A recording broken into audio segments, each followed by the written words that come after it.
დილა მშვიდობისა. 30 ოქტომბრის დილას პოზიტიურ დღეს გისურვებთ ვაკო ქვაჩახია და ეკა სამხარაძე. დილა კი საუკეთესო დროა იმისთვის, რომ შეაჯამოთ განვლილი თვე, დაგეგმოთ მომავალი თქვენი კვირა და წელი და განსაკუთრებით ეს მაშინ არის კარგი, როცა დილას იწყებთ ფორმულაზე.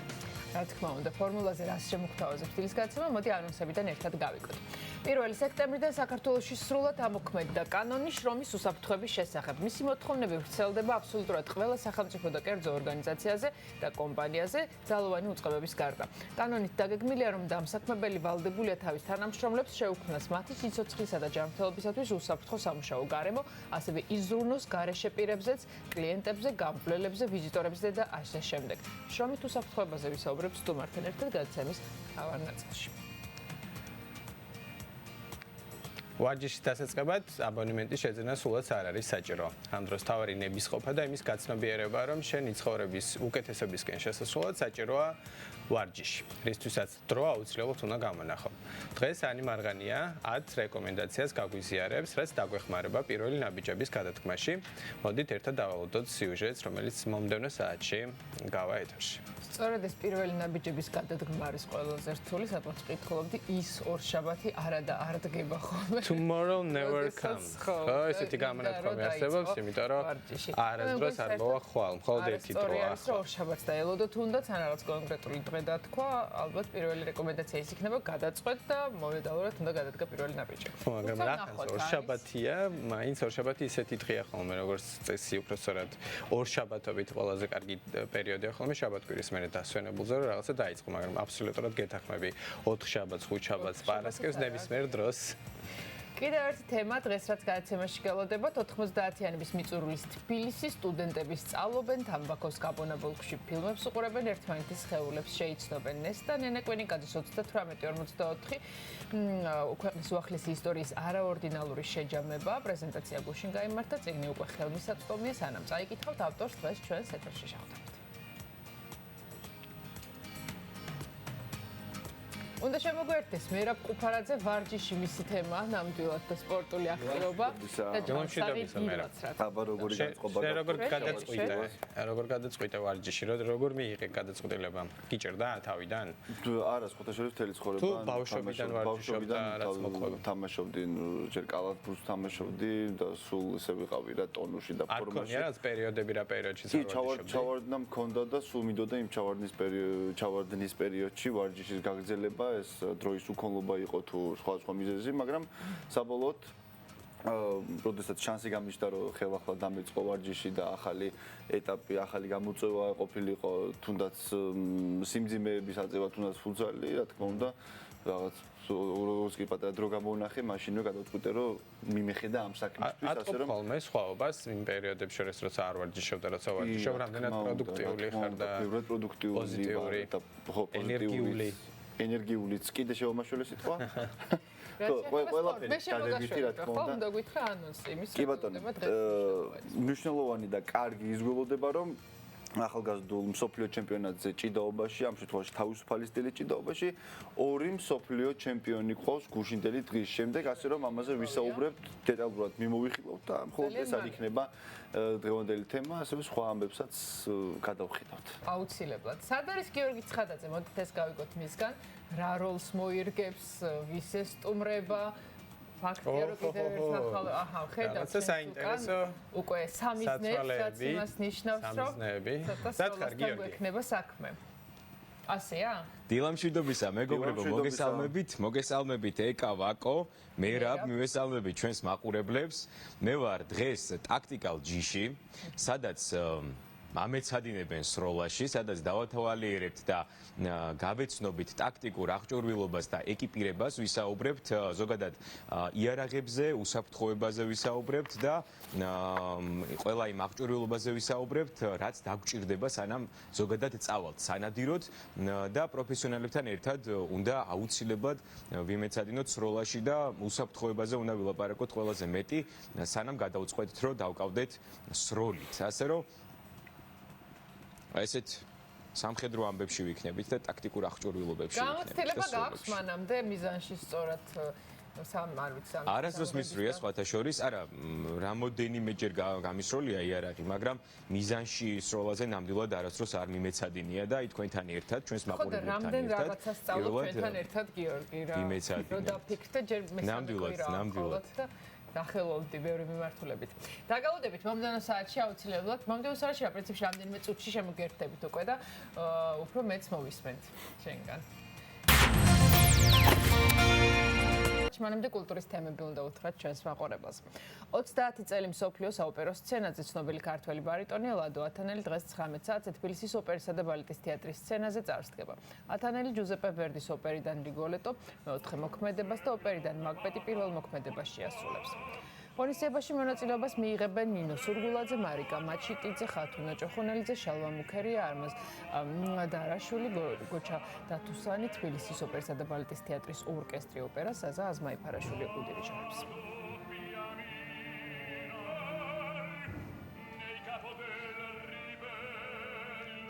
ფრანგი მოქანდაკის ფრანსუა როდენის ყველაზე ცნობილმა ქანდაკებამ მოაზრონა პარიზის რამდენიმე როდენის მუზეუმის ერთი წლით დატოვა და ახალი ბინა აბუ-დაბის ლუვრის მუზეუმში დაიდო.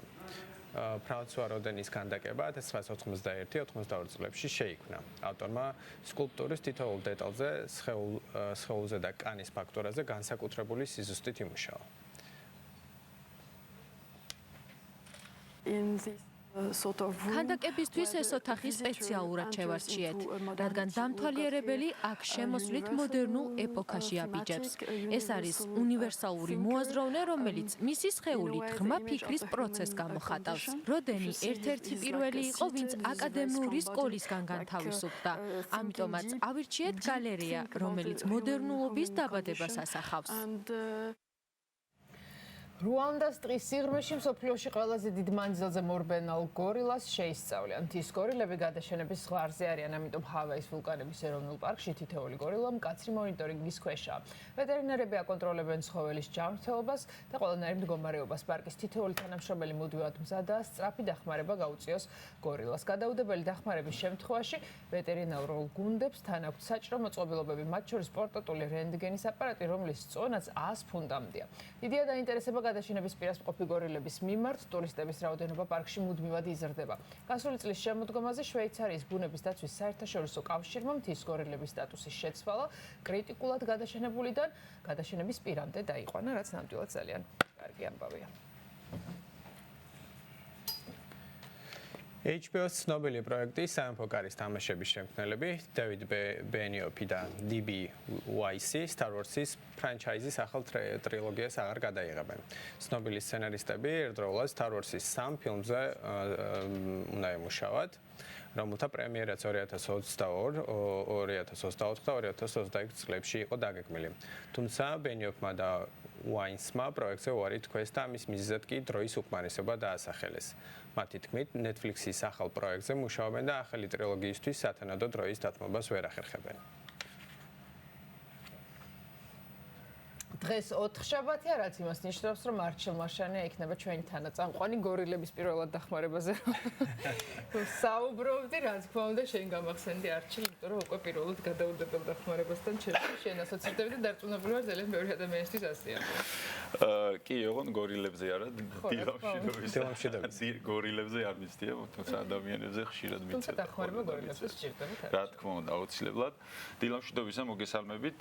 დღეს საკმაოდ საინტერესო და ესეთ სერიოზულ თემაზე ვისაუბრებთ. ისეთ თემაზე, როგორც არის მეცნიერება და ფსევდომეცნიერება. 21 საუკუნეში ჩვენ ცხოვრობთ სიტყვის თავისუფლების, ასე ვთქვათ, პერიოდში და ნებისმიერ, მაქსიმალურად ვცდილობთ ყოველ შემთხვევაში და ეს ნიშნავს იმას, რომ ნებისმიერ აზრს და უაზრობას აქვს არსებობის უფლება. ამის მიზეზია, როდესაც ამის გამო უძღვევთ ხოლმე ფსევდომეცნიერებას და მეცნიერებას. ერთმანეთში ამის გამო არის, რომ მითები ვრცელდება და ამის გამო არის, რომ პოტენციურად ადამიანები ზიანდებიან ამ ტყუილების გავრცელების გზით. პირველ რიგში სამ მეცნიერებაზე რაღაცა იმაზე ვისაუბრეთ, თქვათ მედიცინაზე, აუცილებლად უნდა ვიცოდეთ განმარტება რა არის მეცნიერება. მეცნიერება ეს არის ინტელექტუალური და პრაქტიკული აქტივობა, შევისწავლოთ ჩვენ ფიზიკური სამყარო ჩვენს გარშემო, კვლევებით, ექსპერიმენტებით და მათგან მიღებული შედეგების საფუძველზე. მეცნიერება არასდროს არ ჩერდება, მეცნიერება მიდის წინ, ყოველთვის რაღაცა იცვლება, ვინაიდან ეს კვლევები მუდამ გრძელდება და შევთანხმდით ალბათ და არაფერია საკამათო იმაში, რომ კაცობრიობამ თავის არსებობის მანძილზე თუ რამეს მიაღწია, ეს არის მეცნიერების დამსახურება. მაგრამ ფსევდომეცნიერება მეორე მხრივ ეს არის უბრალოდ ესეთი თეორიები, შეხედულებები ან პრაქტიკული უნარჩვევები ან პრაქტიკული აქტივობები, რომელსაც არანაირი ესეთი სამეცნიერო მტკიცებულება არ გააჩნია და შეცდომით აკავშირებენ ხოლმე სამეცნიერო ფაქტთან. თუმცა რეალურად ის შეუსაბამოა. ეს შეიძლება ნიშნავდეს იმას, რომ თქვა მეცნიერულად მისი დადასტურება შეუძლებელია, ან არის არასაკმარისი მტკიცებულებები ამის. თქვა ასეთი ფსევდომეცნიერების გავრცელებას, ხო? რაღაც კონკრეტულ მიზანს ემსახურება ეს რაღაც შემთხვევით ხდება ვიღაცის მცდარი აზრიდან თუ არა სწორედ გამომდინარე თუ რა არის? როგორც წესი არის მულტიფაქტორულია, ასე ვთქვათ, ზოგს აქვს რაღაცა ინტერესები, ზოგს უბრალოდ ტყუილი ვრცელდება, ზოგი კი რომელიც მაგალითად თავიდან დაწყებული რაღაცა აქტივობები, რომელიც შემდეგ დადასტურდა, რომ არ არის ეფექტური, მაინც რჩება, ასე ვთქვათ, პრაქტიკაში და ადამიანები არ იცვლიან თავის აზრს. აი, მათ შორის განსხვავებები უფრო კიდე რომ დავკონკრეტეთ, მაგალითად, აი, ზომბი ჭიანჭველაზე თუ გაიგია რამე ეკაშენ. ოკო. ზომბი ჭიანჭველაზე რას გულისხმობ? თუ იმას გულისხმობ, რომ არ ძინავთ? არა, ესეთი საინტერესო ფენომენი არსებობს სოკო, პარაზიტი სოკო, ერთმხრიანი კორდიცეპსი, ესე ქვია, რომელიც ასნებოვნებს ჭიანჭველას და კიდე სხვადასხვა მწერებს, მაგრამ ამ ჭიანჭველას, როდესაც დაასნებოვნებს, ეს დასნებოვნებული ჭიანჭველა იმპულსების დონეზე ემორჩილება თავის პარაზიტს. ასე ვთქვათ, ხდება ზომბი. განაგრძობს ხო? მოძრაობას განაგრძობს, ეს პარაზიტი თავის დაქვემდებარებაში ამყოფის, საბოლოოდ კი კლავს ცხადია, მაგრამ ეს ჭიანჭველა ხდება ზომბი, ასე ვთქვათ. ანუ ზომბი ჭიანჭველა, ეს არის სამეცნიერო ფაქტი და ჩვენ ეს ვიცით და დადასტურებული ფაქტია. თუმცა ეს არის მეცნიერება. და ფსევდომეცნიერება კი არის ყოველგვარი ეს თეორიები ადამიან ზომბებზე, რომლებიც დადიან და ტვინებს ჭამენ ამბრელა კორპორაციებიდან და ასე შემდეგ. ეს ცხადია, ეს არის ფანტაზიის წყარო და ეს რეალობას არ შეესაბამება. ჯერჯერობით, დიდი ალბათობით ესე იქნება, ხო? აი ეს არის განსხვავება, თქვა მეცნიერებასა და ფსევდომეცნიერებას შორის. ფსევდომეცნიერება რო ამოვიცნოთ, მაგალითად, ძალიან მნიშვნელოვანია ხოლმე რო ამოვიცნოთ, არის მაგალითად ძალიან მნიშვნელოვანია მიზანი, მოქმედების მიზანი. აი თქვა რო გითხრე ხარ, რომ მე მაქვს რაღაცა ზებუნებრივი ძალა, დამიჯერებ? არა, ცხადია არ დაგეკ. ეკა. შენ? არ შეიძლება. რეალურად მაქვს ეს ზებუნებრივი ძალა, შემიძლია ახლა დემონსტრირება პირდაპირ ეთერში გავაკეთო. აი მაგალითად, აი ეს არის ჩემი სახლის გასაღები, აი ნამდვილი გასაღები. ხო, აი შენი ეს არის ბლოკნოტი, ხო, ისე დაიჭერა, თქვათ მე ვერ მივწვდე აქეთ ამ ხარეს, ხო? ჩამდე ხელში. საკმარისია ეს აქეთ რო იყოს? კი, ეგრე იყოს და შენვე დახურე ეს ხელი, გა? კარგი, 3-მდე დავითვალოთ, 1, 2, 3. ეხლა აბა ნახე ბლოკნოტში ბლოკნოტი გამოვართი სავაკოს. ფოტოებს გვიწერე. აბა ხელი გახსენი ახლა აქ არის? არა, ხო? აი ხო გითხარი, არის ესეთი ზებუნებრივი ძალა. აი გასაღები აგებს.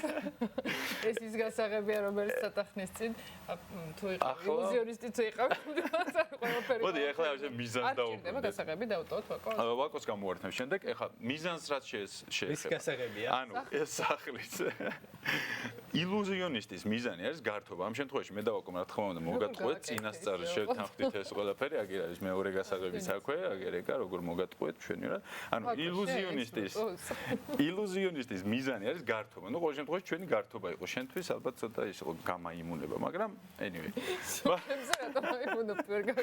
მაგრამ ეს არის არ არის პრობლემა, იმიტომ რომ გართობაა მიზანი. ხოლო ილუზიონისტი, რომელიც ამტკიცებს, რომ მას რაღაც ზებუნებრივი ძალა აქვს, ეს არის ფსევდომეცნიერება, იმიტომ რომ პლანეტა დედამიწაზე არ არსებობს ადამიანის ზებუნებრივი ძალით. ნუ ყოველ შემთხვევაში ეს ჯერჯერობით დადასტურებული არ არის. ეს არის ძირითადი სხვაობა მეცნიერებასა და ფსევდომეცნიერებას შორის. ასე ვთქვათ, ასევე გაგვიგია ალბათ ზოოლოგია, ხო? ზოოლოგია არის ცხოველთა სამყაროს შესწავლა, მათი განვითარება და ასე შემდეგ. კრიპტოზოოლოგია ეს არის ფსევდომეცნიერება, რომელიც შეისწავლის რაღაც ჩუპაკაბრებს, ქალთევზებს და ასე შემდეგ, ანუ ისეთ არსებს, რომელიც რეალურად არ არსებობს, ხო? ასევე კიდევ ერთი განსხვავება არის, მაგალითად, ასტროლოგია და ასტრონომია, ხო? ასტრონომია არის მეცნიერება ციური ცხოველების შესახებ, ასტროლოგია ეს არის ფსევდომეცნიერება. როგორ ხდება? რა ეტაპებს გადა? რის შემდეგ შეგვიძლია თქვა დადასტურებულად, რომ ასე მე მახსენდება ორი ექიმის ნამუშევარი, რომელმაც აღმოაჩინეს კუჭის წყულს რა იწვევს, ხო? ბაქტერია, რომელიც თორმე ერთ-ერთი მიზეზი შეიძლება იყოს, დიახ. და მანამდე ეს ანუ რამდენიმე წელი დაჭირდათ იმისთვის, რომ სხვებს აღიარებინათ მათი აღმოჩენა და ბოლოს იმდენ იქნეს, რომ თვითონ დალიეს წყალი, სადაც ეს ბაქტერია იყოს და იყო და უთხრეს, რომ აი მოდი მაშინ დაგვაკვირდით თუ არ გჭირდა და აი რაღაც რამდენიმე წლის შემდეგ ნამდვილად ადასტურდა, რომ ამას ბაქტერია იწვევს და მე უკვე ამას მოხდა ის პროცესები, რომ კურნალობენ და ასე შემდეგ და აი ზუსტად ეს არის მეცნიერებას რაც განასხვავებს ფსევდომეცნიერებისგან. მეცნიერება არის კრიტიკაზე დაფუძნებული. ჩვენ თუ რაღაცას ვამტკიცებთ, ეს მტკიცებულებები უნდა განვიხილოთ, შემდეგ უნდა გავიტანოთ ფართო განსჯის, ასე ვთქვათ, საგნად. ექსპერტებმა უნდა შეაფასონ, ჩვენ უნდა ჩავატაროთ 1, 2, 3, 4 და ბევრი კვლევა, ოღონდ კვლევა უნდა იყოს კარგად ჩატარებული და საბოლოო ჯამში უნდა მივიღოთ, ასე ვთქვათ, შედეგი და უკვე ვთქვათ, რომ შეგვიძლია მტკიცებით ფორმაში საუბარი. ფსევდომეცნიერება პირიქით არის ერთ-ერთ შემთხვევებზე დაფუძნებული და აი კარგი კვლევები რა არის და რას ნიშნავს სწორად ჩატარებული კვლევა, უკვე შემდეგ ჩართვაში ვისაუბრებთ. კი ბატონო, გელოდებით უკვე მომდევნო საათში არჩილ ფოკუსებით და ფსევდომეცნიერებაზე საუბრით. მანამდე მიზანში სროლაში დახელოვნებას შეეცდება დილიდან გიორგი ცხადაძე. ჩვენ შევერთდებით ამ პროცესს. დილა მშვიდობისა, ძალიან სერიოზული სახით შემოგვიყვება. დილა მშვიდობისა, ეკა. მოგესალმებით, მივესალმები ყველას, ვინც ახლა შემოგვიერთდა, შეგახსენებთ, რომ ჩვენ ვართ ტაქტიკალ ჯიში, სანამ სროლაზე და ზოგადად იარაღებზე ვისაუბრებთ ტაქტიკურ ეკიპირებაზე, სადაც აუცილებლად ყველაზე მნიშვნელოვანია უსაფრთხოების ნორმების და ზომების დაცვა. ჩვენ ვისაუბრებთ რომასთან ერთად ტაქტიკურ ეკიპირებაზე. რომა, გამარჯობა პირველ რიგში დილა მშვიდობისა, რომ ჩვენთან ერთად ხარ და მადლობა მასპინძლობისთვის. რომა, საიდან გაგიჩნდათ პირველად იდეა, რომ პირველად გახსენით, როგორც ვიცი, მაღაზია და შემდეგ დაამატეთ, ასე ვთქვათ, სროლა და ტირი. ამიტომ ალბათ ყველაზე მნიშვნელოვანია პირველ რიგში შევიარაღდეთ თეორიულად, სანამ იარაღს დავიჭერთ ხელში და პირდაპირ სროლაზე გადავიდოდეთ. ზოგადად თქვენ შესახებ რო გვიამბობთ და რამდენად მოთხოვნადი არის და აქტუალურია დღეს ქართულ ბაზარზე თქვენი პროდუქცია. დიდი მადლობა მობრძანებისთვის, მივესალმებით თქვენ მაყურებელს. აღნიშნული იდეა გამიჩნდა იქიდან გამომდინარე, რომ თვითონ დაინტერესებული ვარ სამხედრო საქმით, ტაქტიკური ტანსაცმელი აღჭურვილობა, თვითონ ვარ ამის მომხმარებელი. როცა დამჭირდა ესე ვთქვათ, ტაქტიკური აღჭურვილობა, ტანსაცმელი, ფეხსაცმელი, აი სიმართლე გითხრათ, თბილისში ძნელად იშოვება, ან ძალიან ძვირია სიტყვაზე. და გადავწყვიტეთ მეგობრებმა, რომ გაგვეხსნა ესეთი მაღაზია, სადაც ნებისმიერ პირს, სამოქალაქო პირს შესაძლოა ექნებოდა აღეჭურვა, თქვათ ესე ტაქტიკურად, მილიტარის სტილში და ჩვეულებრივ ქალაქში ემოძრავა. თუნდაც სანადირო წასულიყო, სათევზაო წასულიყო, საკმაოდ პრაქტიკული არის ტაქტიკური ტანსაცმელი, გამოირჩევა იმით, რომ არის გამძლე, შეფერილობაც აქვს ისეთი, რომელიც არ არის გამომწვევი, ესე ვთქვათ, და ფერიც ისეთია, რომ რამე რო იყოს, აი თქვა, წახვედი სანადიროდ, რამე რო იყოს, არც გაიხევა, ლაკაც არ ეთყობა, ესე ვთქვათ, და არის წყალგაუმტარი, რაც თავარია. ანუ ასევე გვაქვს ჩვენ ფეხსაცმელები. მოდი დავათვალიეროთ თქვენი პროდუქცია, ფეხსაცმელები, რომლებიც ალბათ ძალიან კომფორტული არის, ასევევად სათევზაოდ სანამ წავალთ, სანადიროდ სანამ წავალთ, ხო? საკმაოდ დიდი არჩევანი გვაქვს ფეხსაცმელების. წინაპირობა არის აუცილებელი, რომ ფეხსაცმელი იყოს გამძლე, ეს არის აი აპრიორი. ასევე უნდა იყოს წყალგაუმტარი, აი მაგალითად ეს არის ბოტას გავს, მაგრამ რეალურად ეს არის წყალგაუმტარი, გამძლე ფეხსაცმელი, რომელიც შეიძლება ჩაიცვა როგორც სათევზაოდ, ასევე ქალაქში სამოძრაოდ. ანუ კომფორტულიც არის და ამავე დროს არის გამძლე. ძალიან კარგი. მოდი სხვა პროდუქციაზეც ვისაუბროთ. აი აქეთ გაქვთ კიდევ, როგორც ვიცი, ესენი რეებია, რო გითხრათ. კი ბატონო.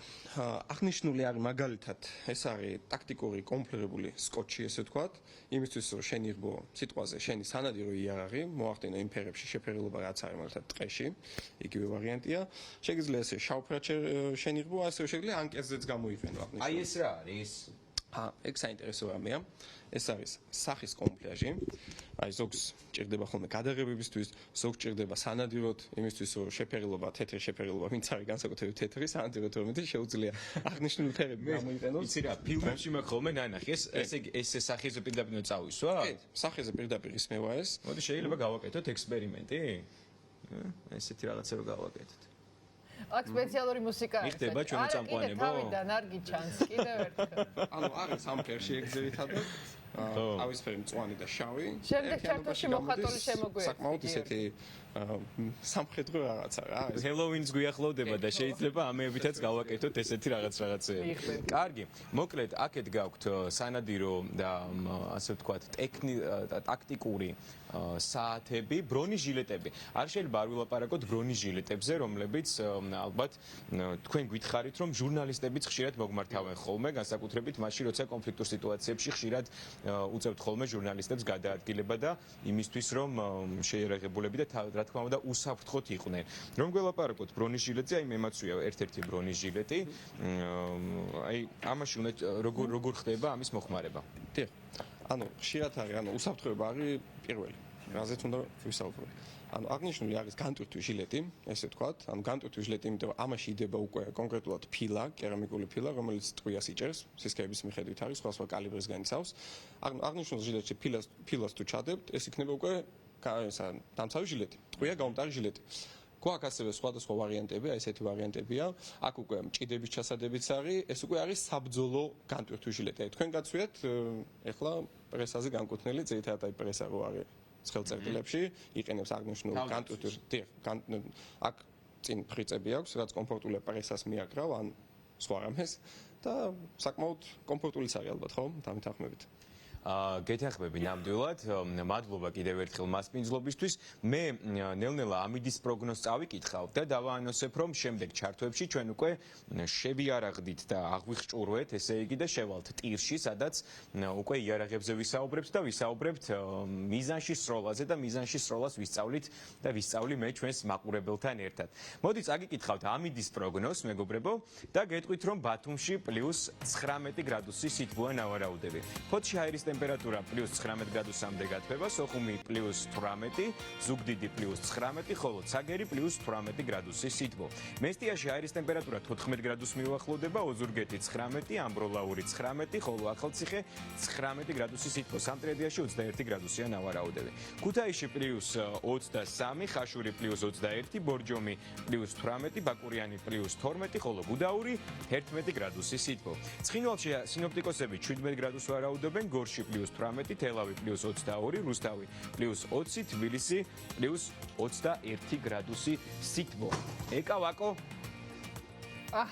ჩან ვარ. ჩან ხართ, კი? ძალიან გიორგი, ეგ დამცავი? ჟილეტზე კითხავ. ახლა ფილა არ დევს. და როცა ფილა ჩაიდება დაახლოებით ალბათ 8-9 კილო მინიმუმ მაინც იქნება, მაგრამ ჯერ ფილა არ დევს, ასე რომ სუბუქატოა. ფილა ჯერ არ ხდება. მადლობა გიორგი, დაგიბრუნდებით ჩვენ ძალიან მალე.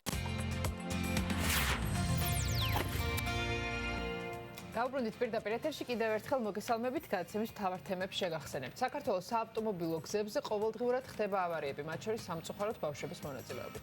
სტატისტიკის თანახმად 2019 წლის პირველ ნახევარში 0-დან 16 წლამდე 8 ბავშვი დაიღუპა, 405 დაშავდა. უსაფრთხოების წესებზე ვისაუბრებთ გადაცემის მთავარ ნაწილში სტუმართან ერთად. სამწუხაროდ გზებზე მხოლოდ სწრაფად მოძრავი მანქანები არ არის პრობლემა. კიბოს კლევის საერთაშორისო ორგანიზაციის დასკვნით, ასბესტი არის ადამიანის ჯანმრთელობისთვის საშიში ნივთიერება. ის კიბოთი დაავადების რისკს ზრდის. მიუხედავად იმისა, რომ მძიმე შედეგი ის გამომწვევია ეს ნივთიერება, დღემდე მძღოლების უმრავლესობა იყენებს იაფასიანი ასბესტის შემცველ სამუხრუჭე ხუნდებს, რომელიც უფრო ხელმისაწვდომია და თავისუფლად იყიდება ბაზარზე. მათ შორის კი ყველაზე დიდი რაოდენობა მუნიციპალურ ტრანსპორტზე მოდის. რას უნდათ ამ თემაზე ლევან ლომიძის სიუჟეტს დაველოდოთ, რომელიც მოგვიანებით გავა ჩვენს ეთერში. მეცნიერებასა და ფსევდომეცნიერებაზე არჩილ მარშენესთან ერთად ვისაუბრეთ პირველ ჩართვაში, ამჯერად კი მტკიცებულებებსა და სამათსანდობაზე გვესაუბრება არჩილი. კიდევ ერთხელ მოგესალმებით. კიდევ ერთხელ მოგესალმებით, დილა მშვიდობისა. ალბათ გაგიგიათ ისეთი სიტყვები, რომელსაც ადამიანები იყენებენ თავიანთი წინადადების აღმატებულ ხარისხში, ასე ვთქვათ, ასაყვანად. ესეთი არის მაგალითად ბრიტანელმა მეცნიერებმა დაადგინეს, ან თვითონ თავისთავად ეს სიტყვა კვლევა, ან ექიმი, ან ამერიკა და ასე შემდეგ, ხო? ხოლმე სატელევიზიო რეკლამები იყო, მაგალითად კვილის ჯაგრისის და პასტის და იქ იყო ხოლმე რომ რაღაცა სტომატოლოგიური ასოციაციის, ხო? ჩემთვის დაახლოებით იგივეა ბრიტანელი მეცნიერები და ეს ასოციაციები. უნდა გვახსოვდეს, რომ როდესაც მეცნიერებაზე ვსაუბრობთ, უნდა გქონდეს თუ კი ვსაუბრობთ მტკიცებით ფორმაში, უნდა გქონდეს სანდო წყარო. და თავისთავად რთულია ამის გაფილტვრა, თქვა რაღაც უნივერსიტეტი რო არის მოყვანილი სანდო წყარო უნდა იყოს? გაფილტრა ძალიან რთულია და მოდით თავისთავად კვლევაზე ვისაუბროთ, რომ თავისთავად ეს სიტყვა კვლევა კარგს არ ნიშნავს, იმიტომ რომ შემიძლია მე ახლა ჩავატარო კვლევა და ისე რომ ფაქტები არ გავაყალბო, გამოვიტანო ისეთი აბსურდული დასკვნა, რომ ახლა თქვენც მიხვდებით რაზეა საუბარი. მაგალითად, გადაცემის დასაწყისში რომ მე თქვა ორივესთვის რომ მეკითხა თქვენთვის რომ თავი გტკივა თუ არა, ანუ პასუხი იქნებოდა კი ან არა და ორივეს რო გეთქვათ რომ კი. და გადაცემის ბოლოს კიდევ ჩამეტარებინა იგივე კვლევა, ისევ მეკითხა იგივე შეკითხვა და შენ გეთქვა რომ კი ისევ მტკივა თავი, შენ გეთქვა რომ არა. ამის შედეგად ეს არის ჩატარებული კვლევა ბჭყალებში, ხო? დასკვნას გამოვიტანდი ის, რომ ჩემი ხმა, რადგანაც მე მისმენდი, თავის ტკივილის მკურნალობაში გამოირჩევა 50%-იანი ეფექტურობით. რა თქმა უნდა, ეს იქნებოდა აბსურდი, თუმცა მე ფაქტები არ გამიყალბები. ანუ ეს არის ერთ-ერთი მაგალითი, როგორ შეიძლება ჩავატაროთ ცუდი კვლევა. კვლევაზე, როდესაც გვაქვს საუბარი, უნდა გვახსოვდეს, რომ სანდოობა და მეთოდოლოგია არის ძალიან მთავარი. ამის გარკვევაზე ხშირად რთულია იმ ადამიანების რომელსაც თქვა ღრმად არ არიან ჩახედულები და შესაბამისად უნდა ვიცოდეთ რომ არსებობს სანდო წყაროები და არსებობს არასანდო წყაროები თქვა სანდო წყარო არის სამედიცინო ჟურნალები ისეთ ჟურნალები როგორც მაგალითად არის ლანცეტი ან მსოფლიო ჯანმრთელობის ორგანიზაცია და ასე შემდეგ არასანდო წყაროები არის რაღაც ესეთი მოგონილი საიტები basasuna.com ან რაღაცა მაგმაჯე რომელიც არასამეცნიერო საიტებს შექმნიან ხოლმე და რაღაცა ალბათ გადამოწმება ამ ყველაფერს გადამოწმება არის კი ბატონო ყველაზე როგორ შეიძლება რომ გადავამოწმოთ? როგორ შეიძლება გადავამოწმოთ? პირველ რიგში უნდა იყოს, რომ ეს უნდა იყოს მაღალ რეიტინგული და ცნობილი ასოციაცია, თქვა, სადაც ვკითხულობთ. მაგალითად, კარგი კვლევის მაგალითი რომ ავიღოთ, კარგი კვლევა არის მაგალითად რანდომიზირებული ორმაგიბრმა მეთოდით ჩატარებული კვლევა. ეს რას ნიშნავს? ადამიანები უნდა იყოს ბევრი, თქვა 400 ადამიანს ავიღებთ, გავყავთ შუაზე 1-200 ადამიანს მკურნალობთ უკვე სპეციალური გამოსაკვლევი პრეპარატით, რომელიც გვაინტერესებს ნამდვილად მუშაობს თუ არა, მეორეს მკურნალობთ არაფრით, ანუ ვაძლევთ უბრალოდ რაღაცა შაქარს, რომ პლაცებოს ეფექტს. შემდეგ აქედან მივიღებთ ორივე შედეგს, შევადარებთ და თუ კი ეს, ანუ თქვა, მედიკამენტის მკურნალობა უფრო დადებით შედეგებით გამოირჩევა, ვიდრე მეორე პლაცებო, ანუ არაფერი. შესაბამისად უკვე ჩვენ შეგვიძლია ვთქვათ, რომ ეს არის სანდო კვლევა. ასევე არსებობს სანდოობის იერარქია და გაგიკვირდება და ყველაზე დაბალი სანდოობით მოისაზრება ექსპერტის მოსაზრება, ხოლო ყველაზე მაღალი სანდოობა ეს არის სხვადასხვა კვლევების მეტაანალიზი. ანუ ამით ის თქმა მინდა, მე რომ ექიმი ვარ, უბრალოდ ეს ექიმი ინდულიგენცია არ არის, ექსპერტის მოსაზრება კარგია, თეორიულად რაც არ უნდა გამართული იყოს, უბრალოდ ამით მტკიცებით ფორმაში საუბარი ეს ძალიან რთული, რადგან თუ კი მას სწორად და კარგად ჩატარებული მეთოდოლოგიით, ასე ვთქვათ, ჩატარებული კვლევა თუ არ უმაგრებს ზურგს, მისი ფასი არც თუ ისე მაღალი არის რა. აი ეს არის ასე ვთქვათ კვლევა და მისი მეთოდოლოგია და მისი სანდოობა. რეალურად რატომ გჭირდება ამ ყოველთვის ახსნა? ყოველ დღიურობაში ძალიან ბევრი ასეთი თემა გვხდება, ხო? თუნდაც აცერბთან დაკავშირებით, კვებასთან დაკავშირებით, დიეტებთან, ასე ვთქვათ, როგორც დღეს ჩვენ გქონდა სპორტზე საუბარი, ხო? რეგულარულ ვარჯიშზე, ჯანსაღის ცხოვრების წესი, რეგულარული ვარჯიში და სწორი კვება, ეს არის ძირითადი ფაქტორი, რომელიც გვეხმარება თუ გქონდეს კარგი იმუნიტეტი და ვიყოთ ჯანსაღად. სხვა დანარჩენ ეს მოგონილი ეგრეთ წოდებული დიეტების აბსოლუტური უმრავლესობა არის. ერთხელ როცა მიდიხარ მაგალითად სპორტ დარბაზში და უყურებ ადამიანს, რომელსაც უკვე რაღაც შედეგი აქვს, ხო? მისი მას უკვე სანდოობა აქვს, ერთგვარი, ხო? ანუ ის რა გირჩევს, რომ რაღაც ეს ვარჯიში ესე უნდა აკეთო და ეს კვების რაციონი იქნება შენთვის უკეთესი, ამ ხრივ რაღაცა სანდოობა უკვე აქვს, ხო? ანუ ადამიანებს აქვს, ინდივიდუალიზმი უნდა გავითვალისწინოთ, შესაბამისად ინდივიდუალურად შენ შეიძლება რაღაცას მიაღწიო რაღაც გარკვეულ პერიოდში სხვა მეთოდით, მე სხვა მეთოდით. უბრალოდ თუ კი რაღაცა მეთოდს ვირჩევთ, ეს მეთოდი უნდა იყოს გამყარებული სამეცნიერო მტკიცებულებით. ეს არის მთავარი ამოსავალი წერტილი. მადლობა ამ რეკომენდაციისთვის. ჩვენ კიდევ გვაქვს ერთი ჩართო მომდევნო საათში და რაზე ვისაუბრებთ იქ? შემდეგ ვისაუბრებთ უკვე როგორ გვჯობნის მეცნიერებას, ფსევდომეცნიერებას საინფორმაციო ომში და რატო სჯერათ ადამიანებს არარსებული რაღაცეების. კარგი, საინტერესოა და დაგავოდებით აუცილებლად, მანამდე კი კულტურის სიახლოვე. მადლობა, რჩევ. ქართული მხატვრის რამაზ ჩანტლაძის პერსონალური გამოფენა გუშინ გალერეა Silk Factor-ში გაიმართა. ექსპოზიციაზე წარმოდგენილი იყო მხატვრის მიერ შექმნილი ტილოზე ზეთით შესრულებული ახალი ნამუშევრები. რამაზ ჩანტლაძის პირველი პერსონალური გამოფენა 1990 წელს თბილისში მოეწყო და მას შემდეგ მისი ნახატები არაერთი ქვეყნის მუზეუმს თუ გალერეაში გამოფენილა. რამაზ ჩანტლაძის ნამუშევრები დაცულია სხვადასხვა ქვეყნის გალერეებსა და კერძო კოლექციებში. მისი შემოქმედებას შორის დიდი პოპულარობით სარგებლობს ბალერინების სერია. ნამუშევრების შეფასებას დამთავრებელი 4 ნოემბრამდე შეძლებს.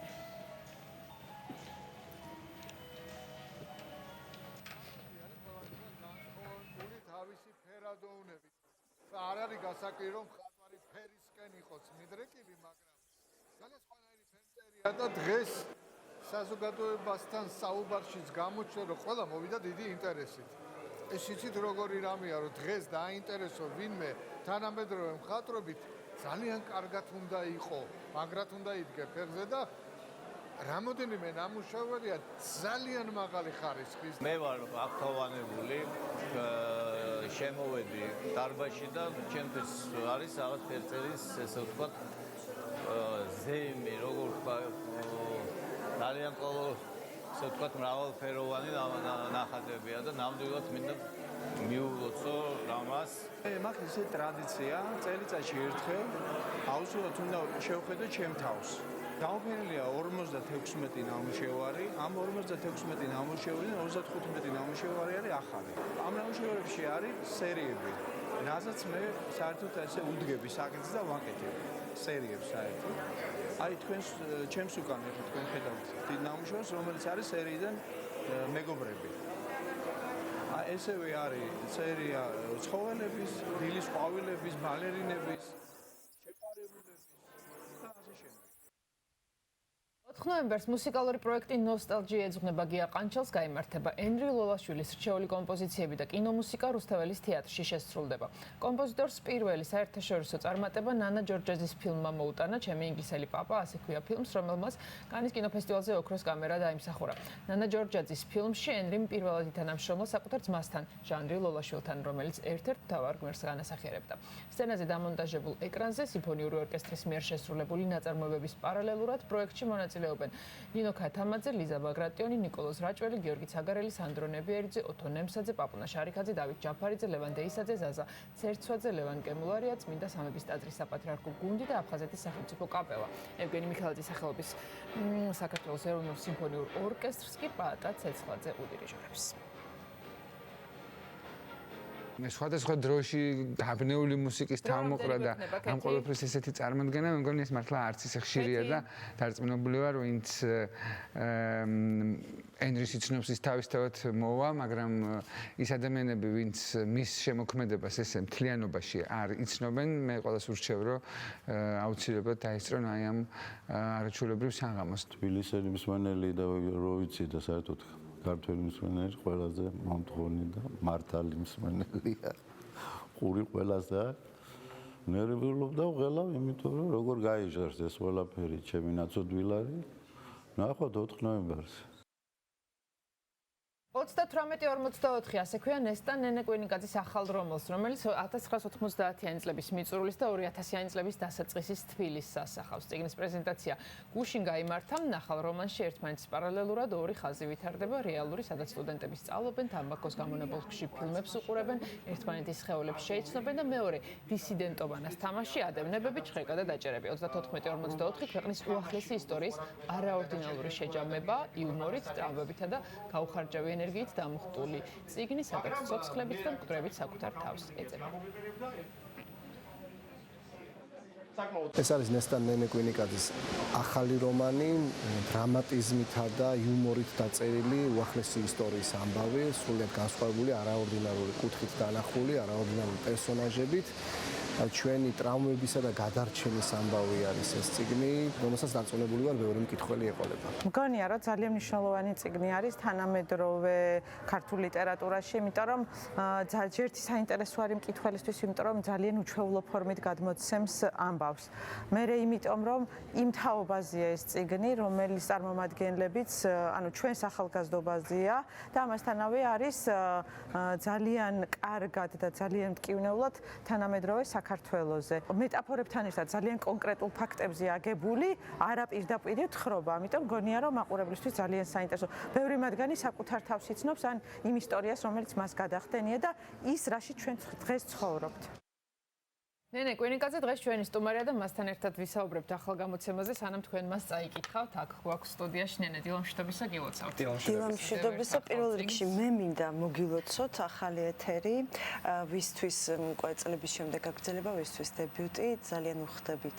შენ კი იცი, ამდენი წელია დილას და წარმატება მინდა გისურვოთ და წარმატება მინდა უსურვო ყველას ასეთ დაგსაქსულს სხვადასხვა. ძალიან დიდი იმედს დავიტოვებთ, რომ მალე გნახავთ სრული შემადგენლობით იმ საყურებლო საყვარელ გადაცემას აი, რომელიც ძალიან გვიყვარდა და ციგნებზე რომ იყო. ნახოთ, გუშინაც ჩვენ თითქმის პირველად ვნახეთ კამერების წინ ერთმანეთი, მოკეთ მე ლაშამ და თომაც და დიდი მადლობა ასე ადრიანად ციგნზე სასაუბროთ რომ მომიწვიეთ.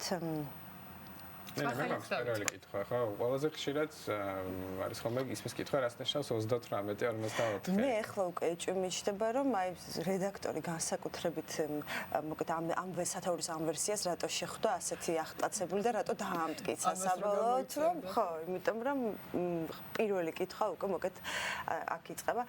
ოდნავ გვერდიდან დავწვა, აი გუშინ მაგალითად ლაშამ თქვა ძალიან ცნობილი მწერლის ესეთი ასოციაცია მოიტანა წიგნებთან დაკავშირებით, რა თქმა უნდა შეიძლება ისინი ძვირფას წიგნებს გულისხმობდნენ და ეს ასეთი არ იყოს ახლა ჩემი მხრიდან უცნაურად რო არ ჟღერდეს, მაგრამ არსებობს ხო აი სახლად თუ წარმოვიდგენთ წიგნები რომლიდანაც კარით ვერ შედიხარ ასე ვთქვათ და არსებობს ბევრი სხვა მისასვლელი და ამ შემთხვევაში ალბათ ამ წიგნის შემთხვევაში ეს თავისი ფორმიდან და სტრუქტურიდან გამომდინარე ნამდვილად ასეა რომ პირდაპირ მოკლედ რაღაცნაირად ვერ შეხვალ და რადგან თამაში არის მთავარი ამ წიგნში და თამაშის პრინციპზეა აგებული და თამაშობ მეც და პერსონაჟებიც და შემდეგ უკვე მათი მოგონილი პერსონაჟებიც სათაურიც ერთგვარად ერთი სათამაშო სათაურშიც დავტოვეთ ასე ვთქვათ და ძალიან მარტივად ფეხსაცმლის ზომას ასახავს უბრალოდ ამის უკან არის უბრალოდ ამის უკან არის ბევრი სხვა ამბავი ხუმრობის გარეშე რეალურად ასე არის რომ ზოგადად ეს ციფრები და ნომრები გუშინაც ამას ვამბობდი პრეზენტაციაზე არის ხოლმე რაღაცნაირად ადამიანების მონიშნის აი სიკვდილ მისჯილების დანომრით დაწყებული მიტინგზეც რო სულ გვითვლიან ხოლმე ამით დამთავრებული ეს ციფრები და დანომრვა და რაოდენობა მოკლედ რჩება ხოლმე ზედაპირზე ყოველთვის და ამის უკან ამ დროს არის რეალურად რაღაცა დიდი და მძიმე ამბები, რომელიც ასევე აქაც არის. ეს ერთი ვერსია და კიდევ ბევრი არის და მინდა რომ სადაც თვითონ მოარგო. გუშინ ნახე სოციალურ ქსელებზე, დაიდო შენს ანგარიშზე. ძალიან საინტერესო მუსიკა, ხმები იყო, ჩიტების და ელექტრონული მუსიკის სინთეზი იყო და კადრებად იყო ფოტოები, რომელიც ბლარის ეფექტით იყო. რა ფოტოებია ეს და არ მიგურს რომ მუსიკა ყურში მოგხვდა შენ. და ავტორიც წავიკითხეთ, თომას მუსიკა. ის არის საერთოდ ძალიან ადაპტირებული არის წიგნის თიზერები ყველა ქვეყანაში და ყველანაირი ფორმის არსებობს. ზოგი რაღაც ფაბულას მიყვება, ასე ვთქვათ, ზოგისთვის შეიძლება მხოლოდ რაღაცა მის იყოს სათამაშო სახელი და გვარი ავტორის, ახლა უმბერტო ეკო როცა არის სიტყვაზე, ხო აღარც არის საჭირო არაფერი. და ეს გააკეთეს თამარ შავგულიძემ და თომა ჩალაძემ, თომას ხმა იყო, ასე ვთქვათ, თაკოს უბრალოდ ტექსტის წაკითხვის შემდეგ ასეთად წარმოედგინა და ძალიან ახლოს იყო ჩემ წარმოდგენასთან, იმიტომ რომ არის საკმაოდ მძიმე ეს ამბები და ასე მოტანილი ეს ფორმა, ასეთი ფორმა გადავწყვიტეთ ჩვენ და ემოციურად ძალიან ახლოს იყო ტექსტთან ის ფორმა რომელიც თაკომ იპოვა და მინდა რომ ეს დამკვიდრდეს. არ მინახავს კოსტისერი წიგნი. ხო, აი ვიცი რა არის, მინდა რომ დამკვიდრდეს. რომ თან ეხმარება ერთის ხოდა თან რაღაცნაირად თავის იმას ბოლომდე შეფუთვაშიც ეხმარება მშვენივრად ამ წიგნსაც. ნე, რაც შეეხება უშუალოდ უკვე შინაარსს, ხო? ორი რომანის თემა იყო ემიგრაცია მანამდე, ხო? აქაც ეს პერიოდია 90-იანები და ბევრი აქედან გამომდინარე პრობლემები რაც იყო და ხო, აი თემებზე როდესაც მუშაობ და ვთქვათ, ფიქრობ ეს პერიოდი ძალიან საინტერესო ხო, მწერლისთვის თან გამოგვივლია ეს პერიოდი, ჩვენი რეალობაა, ჩვენი წარსულია და შესაბამისად მაინც ბემბები სულ არის და ალბათ მარტივია და გინდება რომ ამაზე წერო აქ რა თემები იქნება. ხო, პერიოდი დაახლოებით იგივეა რაც ადრე, მაგრამ უფრო აქეთ მოვდივარ, შეიძლება ასე თქვას და კონკრეტულად გადავწყვიტე რომ დამეკონკრეტებინა კიდეც ეს პერიოდი 97 წლიდან იწყება. სადაც იც არის ძალიან რთული, ახლა გუშინაც პრეზენტაციაზე ვსაუბრობდით, არის დრო, როდესაც არის ომი, ხო, და ომიდან გასული 3-4 წელი.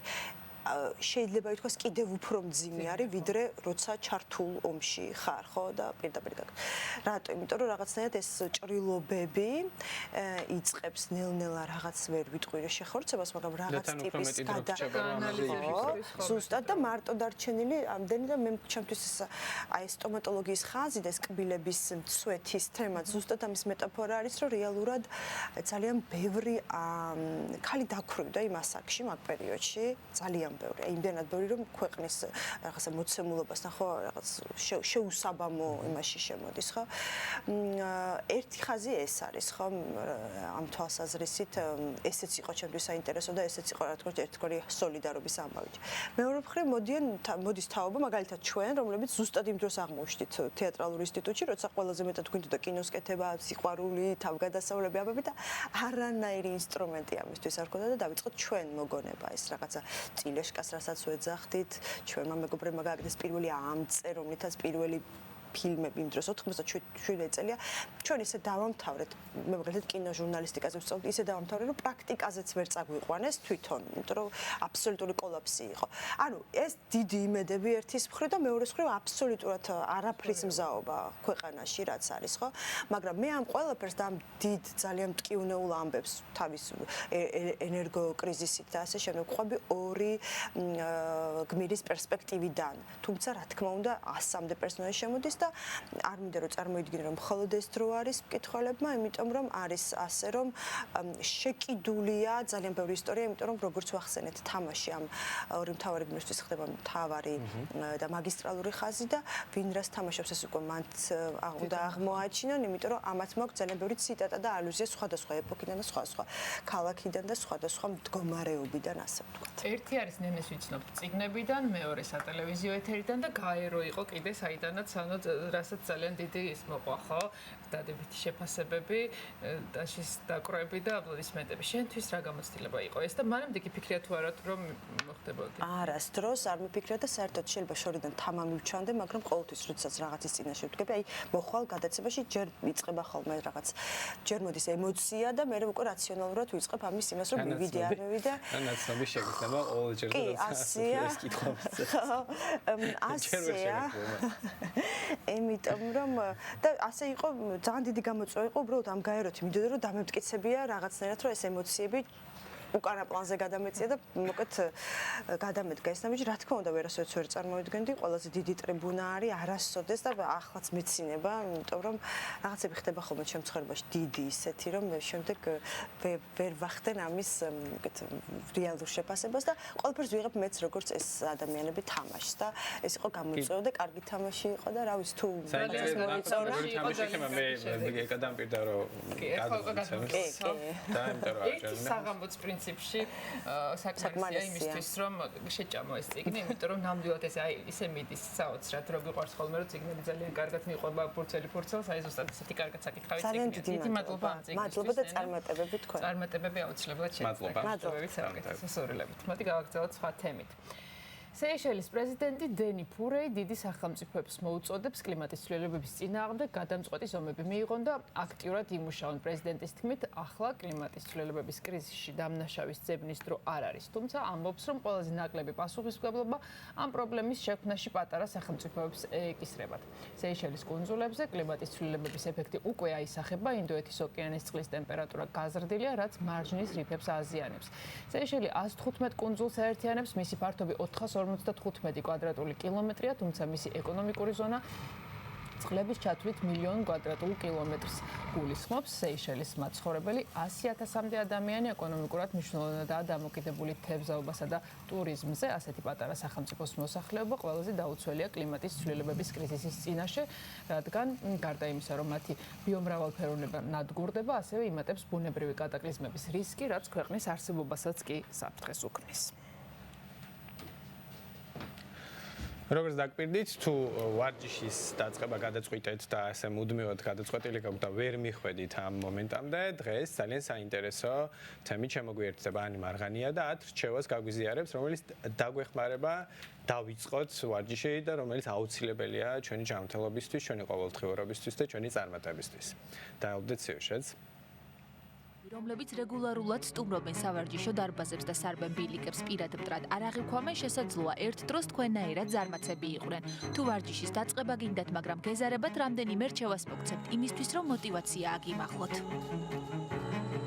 ნუ დაიწყებთ ვარჯიშზე ფიქრს, იქამდე სანამ ამისთვის დროს არ გამონახავთ. თუ დილით გაღვიძება გიჭირთ, პირდაპირ გეტყვით, რომ დილით ვარჯიშთან დაკავშირებული თქვენი ყველა გეგმა კრახით დასრულდება. თუ ერთადერთი დრო, როცა ვარჯიში შეგიძლიათ დილა, მაშინ იმით დაიწყეთ, რომ 2 კვირის განმავლობაში ყოველ დილას გაიღვიძეთ და ადექით. თავარია, რომ ვარჯიში იქამდე არ დააძალოთ თქვენს სხეულს, სანამ დილით ადრე ადგომას არ შეეჩვევით. არი დარდოთ ვარჯიშის ხანგრძლივობაზე, ყველაზე ხანმოკლე ვარჯიშიც კი სჯობს არანაირ ვარჯიშს, ასე რომ არ მოусმინოთ ადამიანებს, რომლებიც გეუბნებიან, რომ დღეში საათნახევარი მინიმუმია. გამოძებნეთ დღეში 10 წუთი და დაიწყეთ ვარჯიში. ყველად ნუიყიდით სავარჯიშო დარბაზის აბონემენტს იქამდე, სანამ არ დარწმუნდებით, რომ ყოველდღე 5 წუთის გამოყოფა შეგიძლიათ 10 აზიდვისა და 10 პრესის გასაკეთებლად. ეს პატარა ნაბიჯია, მაგრამ წარმოუდგენლად ეფექტური.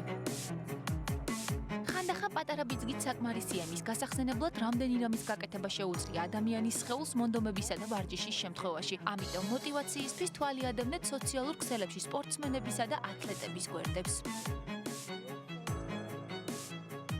თუ გადაბმულად 30 დღეა ვარჯიშობთ, უყიდეთ თქვენს თავს ახალი სავარჯიშო ფეხსაცმელი, წყლის ბოთლი ან მოსახერხებელი ყურსასმენები. ეს მოტივაციას ნამდვილად აგიმაღლებთ. ყოველ ჯერზე, როდესაც ვარჯიში ძალიან დაიღლებით, გააცნობიერეთ, რომ საკუთარ სხეულზე ზრუნვა უმნიშვნელოვანესია. როგორც კი საკუთარი თავის მეგობარი გახდებით, სირთულეებთან გამკლავებაც აღარ გაგიჭირდებათ. თავიდან არის რთული, თავიდან ჭირს, მაგრამ მე როგორც კი შეეჩვევი, 2 თვეც კი საკმარისია იმისთვის, რომ სისტემატურად ივარჯიშო და მე უკვე გინდება ცუდად გრძნობ თავს, როცა აღარ ვარჯიშობ. ნამდვილად ასე არის, ასე რომ მანის რჩევები და რეკომენდაციები აუცილებლად უნდა გავითვალისწინოთ. რაც შეეხება გიორგი ცხადაძეს, ის დილიდან გვასწავლის მიზანში სწორად სროლას, ალბათ ჩვენც გაგვიზიარებს. დილა მშვიდობისა, მეგობრებო, ეკა ვაკო მოგესალმებით. მიზანში სროლა მე უკვე ვცადე ეს ყველაფერი და მინდა გითხრათ, რომ არაჩვეულებრივი შეგრძნება, მათ ვისაც უნდათ რომ ენერგიები დაახარჯონ, შედეგებს თქვენთან ერთად რომცა ვისვრი შემდეგ ჩართვაში და მე ვნახავთ შედეგებს, აი მაშინ ვნახოთ როგორი შედეგებია, თავს არ შევიქებ, მაგრამ მე მგონი გამომდის მიზანში სროლა. მოკლედ, მე შეგახსენებთ, რომ ჩვენ ვართ ტაქტიკალ ჯიში, სადაც მასპინძლობენ და ვისაუბრეთ წინა ჩართვებში ეკიპირებაზე, ახლა ვისაუბრებთ იარაღებზე, ვისაუბრებთ სამიზნეებზე და ბოლო ჩართვაში უკვე ვისვრით და ვნახავთ ჩვენს შედეგებს. მე მინდა გითხრათ, ვისაც მსგავსი ტიპით გინდათ გაერთოთ ან დახარჯოთ თქვენი ენერგიები და ემოციები, არ არის საჭირო მეგობრებო თქვენთვის მარტო წახვიდეთ სადმე ტყეში და ესროლოთ მხოლოდ ბოთლებს და რაღაც უბედური შემთხვევები ხშირი არის ძალიან და ამიტომ ბევრად უკეთესია და უმჯობესია მოვიდეთ პროფესიონალებთან ვისწავლოთ სროლა და შემდეგ უკვე თუ მოგვინდება წავიდეთ ან სანადიროდ ან სასროლელად ან ასე შემდეგ. კარგი. რომა, კიდევ ერთხელ დილამშვიდობისა, ჩვენთან ერთად ხარ დილიდან. ახლა უკვე ჩვენ შემოვედით ტირში. აქ არის პნევმატური იარაღები, ჩვენ როგორც ვიცით და არის სამიზნეები. მოდი რომ ვისაუბროთ იარაღებზე. ეს არის არც მეტი არც ნაკლები M4, რომელიც აქვს ჩვენს ჯარს და ძალიან კარგად გამოიყურება. ეს არის პნევმატური იარაღი, რომელიც იგივეა წონაშიც, ვიზუალურადაც და ყველანაირად, როგორც არის ჩვენი ჯარის და ნამდვილი იარაღი. რო ვისაუბროთ აბა ჩვენს იარაღებზე, რა იარაღები გვაქვს დღეს და რა იარაღებიდან ვისვრით? მოგესალმებით კიდევ ერთხელ. ანუ ჩვენ გვაქვს ესეთი გასართობი სპორტული ტირი, სადაც გვაქვს როგორც პნევმატური იარაღი, ასევე აირსოფტის იარაღი და სხვა ტიპები აქვს თავარია. ანუ ბევრი არის ადამიანი, რომელსაც გამოსდის მიზანში სროლა, ან უბრალოდ უნდა განტვირთვა, მას შეუძლია მოვიდეს ჩვენთან, ისროლოს, დააზიანოს სამიზნეები, ანუ ისროლოს ნებისმიერ რამეს, რაც კი არის ოთახში. თავი ერთმანეთს არ ისროლო, ანუ უსაფრთხოება არის პირველ რიგში, ანუ ჩვენთან ტირში შემოსულ ყველა დამთვალიერებელი იქნება თუ მსროლელი იქნება, ურჩევთ გაიკეთოს სათვალე, ანუ ბალისტიკური სათვალე. კი ბატონო, ანუ სათვალების არჩევანი გვაქვს, ეს არის ღამის ხედვის სათვალე, ესე ვთქვათ, ანუ უკეთეს შუქს ამატებს ხო ალბათ ახლა. ესეთი ბალისტიკური სათვალებიც გვაქვს და გვაქვს ასევე დამხშვები ყურსასმენი. ანუ დამხშვები ყურსასმენი ამ შემთხვევაში დიდად არ ვჭირდება, მაგრამ როცა ხალხი მოდის ოჯახით, რაც ზოგი პირველად ისვრის, დიახ, ანუ ეს 27 დეციბელამდე ახშობს ხმას. ეს ჩვენს გვაქვს ხოლმე სხვათა შორის ჩვენს ოთახში, როცა ვამზადებთ ხოლმე სიუჟეტებს და არის ერთი ამბავი და ხმაური, ვინმე შეუძლია გაიკეთოს, როცა კომპიუტერთან მუშაობს. და მე ძალიან გამოსაყენებელი ამბავია. ეკას აქვს ხო ყვითელი მახსოვს. კონცენტრაციისთვის ძალიან კარგი რაღაცა, აი ზოგი არის ისვრის პარალელურად ყველაფერს, ესე ვთქვათ, აზიანზე, ზოგი არის სპორტული სურვილისთვის ესვრის, აი ესეც სამიზნეებს. ანუ აღნიშნული მოიცა ეხა მისა, რამეა შეგიკითხო. ეს არის ძალიან პატარა სამიზნე. კი. ჩვენ ვართ ეგეთი კურსაშორება, მაქსიმუმ 12 მეტრი გვაქვს. იმედია დამეხმარება ვისწავლოთ. შეგვიძლია ამას ვისწავლოთ, შეგვიძლია თავაზიანოთ. ვიშოვით ვაკ. ხო. ნახოთ, მეორე ჩართვაში უკვე გვექნება. ხო. საშუალება რომ ჩვენი შედეგი ვანახოთ, როგორ გამოგვივა. დავათვალიეროთ ჩვენი სამიზნეები, რას უნდა ვესროლოთ შემდეგ ჩართვაში. ეს რა არის, გოჭუნები ყავს თუ რა? ეს გარეული ტახები ყავს. ანუ ამათ ვაგდებ, ესე წვება. ნადირო პრინციპში. აუცილებელია გააკრა შუაში, რომ ესენი წამოდგნენ. კი, გარეული ტახებიც ჩვენთან ერთად არიან. არავის არ ვკლავთ, მეგობრებო. თავარია ენერგიებს ხარჯავთ. თავარი ერთმანეთს იარაღს არ ვიმიზნებთ, სასკლეთში თითი არ შეგვაქვს, სანამ არ დავუმიზნებთ თვითონ სამიზნეს. და ასევე როცა იარაღს უკვე მოვჩებით სროლას, ვამოწმებთ ყო იარაღი შიგნ ჩარჩენილი და იმ ადგილას ვდებ, საიდანაც ავიღეთ. იარაღი ავთამაშოთ. კი ბატონო. ესე იგი 12 მეტრიდან, მეგობრებო, ჩვენ შემდეგ ჩართვაში აუცილებლად უნდა გამოვცადო მე ჩემი შესაძლებლობები და აი ამ პატარა სამიზნეს უნდა ვესროლო. რომელი იარაღიდან ვესვრით? ეს არის აკ-მ. აკ-47 ესე ყველაზე ცნობილი 47 წელს გამოშვებული ანალოგი არის ეს. ანუ ცეცასოლი არ არის ამ შემთხვევაში პნევმატური. მიზანში სასრულად გვაქვს სხვა მოდელებიც. ეს არის უფრო გასართობად. აი ზოგადად სამიზნეების დაზიანება რო გინდა განტვირთვისთვის. ანუ ეს იტენება და მე უკვე ისვრის ბურთულებს დენის წამს საშუალებით. რომა რა მაინტერესებს? რამდენად ხშირად მოგმართავენ ადამიანები, რამდენად ხშირად მოდიან თქვენთან და მაინტერესებს ასაკობრივი შეზღუდვა თუ გაქვთ მსგავსი ტიპის მომსახურებასთან? ანუ ასაკობრივი შეზღუდვა გვაქვს 18 წლამდე, მაგრამ თუ მშობელი ახლავს თან ან სხვა სრულწლოვანი წევრი, ოჯახის წევრი, მაგ შემთხვევაში დაშვებულია, იმიტომ რომ ზოგი არის თქვა 17-16 წლის ახალგაზრდა, რომელსაც უნდა სროლა, შეიძლება ზოგი სპორტსმენი გახდეს მომავალში და ჩვენ ხელს უწყობთ ამაში, რომ მომავალში შეიძლება დაინტერესდეს, საკმაოდ ოლიმპიური სახეობა ერთ-ერთი მიზანში სროლა და აქედანვე თუ დაიწყო მომზადება, შეიძლება უკვე რაღაცა მოიტანო საქართველოსთვის. შეიძლება მერაბის ჩართვებშიც კი მოხდეს.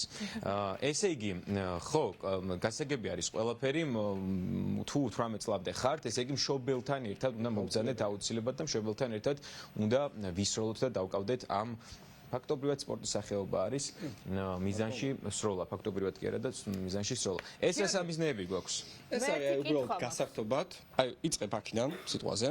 ესვრი ბოდიში რომ გაწყვეტინებ ეკას აქვს კითხვა გისმენ ეკა დრო ანუ რამდენჯერაც მიცდია ვთქვათ მე თუდად გამომდის ანუ რაღაცა დრო სჭირდება ალბათ შენ იმაზედაც არის ვთქვათ როგორ გამოუვა ადამიანს მაგრამ ვთქვათ ვისაც თავიდან არ გამოსდის გამომუშავება რომ ვთქვათ მე ნელ-ნელა უფრო კარგი შედეგები მიიღო ვთქვათ ამისთვის დაახლოებით რა დრო სჭირდებათ ხოლმე ადამიანებს ეგას აქვს კითხვა, სულად გამომდისო სროლაო და დაახლოებითო დამწყებებისთვის, ვინც ახლა აინტერესებს ძალიან ეს ამბავი და უნდა რომ ისწავლოს მიზანში სწორად სროლა, დაახლოებით რა პერიოდი არის საჭირო იმისთვის, რომ ნორმალურად ვისროლოთ მიზანში და მაგალითად აი ამ პატარა რაღაცას თუ 10-იანში და 9-იანში ვერ გავარტყით, 6-იანში ან 7-იანში მაინც გავარტყათ.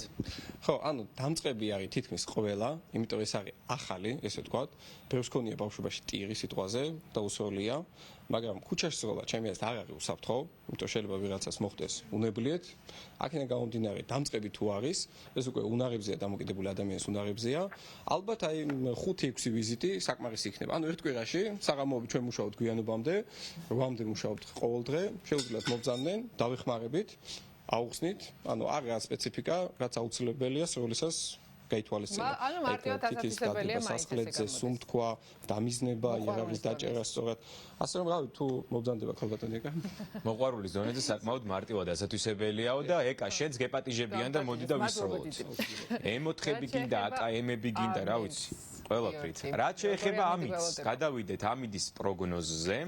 მშვენიერი ამიდი გველოდება დღესაც, როგორც მთლიანად რაც გადაცემა დავიწყეთ, სულ კარგი ამიდები არის და უღრუბლოცა და განწყობა რაც ყველაზე მნიშვნელოვანია, კონკრეტულად გეტყვით, რომ ბათუმში +19 გრადუსი სითბოა, ნავარაუდები, ფოთში კი ჰაერის ტემპერატურა +19 გრადუსამდე აიწევს. სოხუმი +18, ზუგდიდი +19, ხოლო ცაგერი +18 გრადუსი სითბო. მესტიაში სინოპტიკოსები 14 გრადუსს ვარაუდობენ, ოზურგეთში +19, ამბროლაურში +19, ახალციხეში +17, ხოლო სამტრედიაში 21 გრადუსი სითბო. ქუთაისში ჰაერის ტემპერატურა 23 გრადუსს მიაღწევს, ხაშური 21, ბორჯომი 28, ბაკურიანი 12, ხოლო გუდაური 11 გრადუსი სითბო. ცხინვალში 17 გრადუსი იქნება, გორში 18 გრადუსი, თელავი 22, რუსთავი 20, ხოლო თბილისში, ჩვენს დედაქალაქში 21 გრადუსი და მზიანი ამიდია დღეს მოსალოდნელი. ასე რომ დახარჯეთ თქვენი უარყოფითი ემოციები და ენერგიები, გაუშვით დადებითად დავიმუხტოთ დილიდან, რა თქმა უნდა, ფორმულას დილასთან ერთად და დაელოდეთ ჩვენ შემდეგ ჩართვას, სადაც გელოდებით მომდევნო საათში. მეს გუშინ 5-ვე კარგი ბურთი გაიტანა ბარსელონამ ნამდვილად და კარგ ფორმაში შედის გუნდი როგორც ჩანს დაველოდოთ ჩემპიონთა ლიგაზე რა სიტყვას.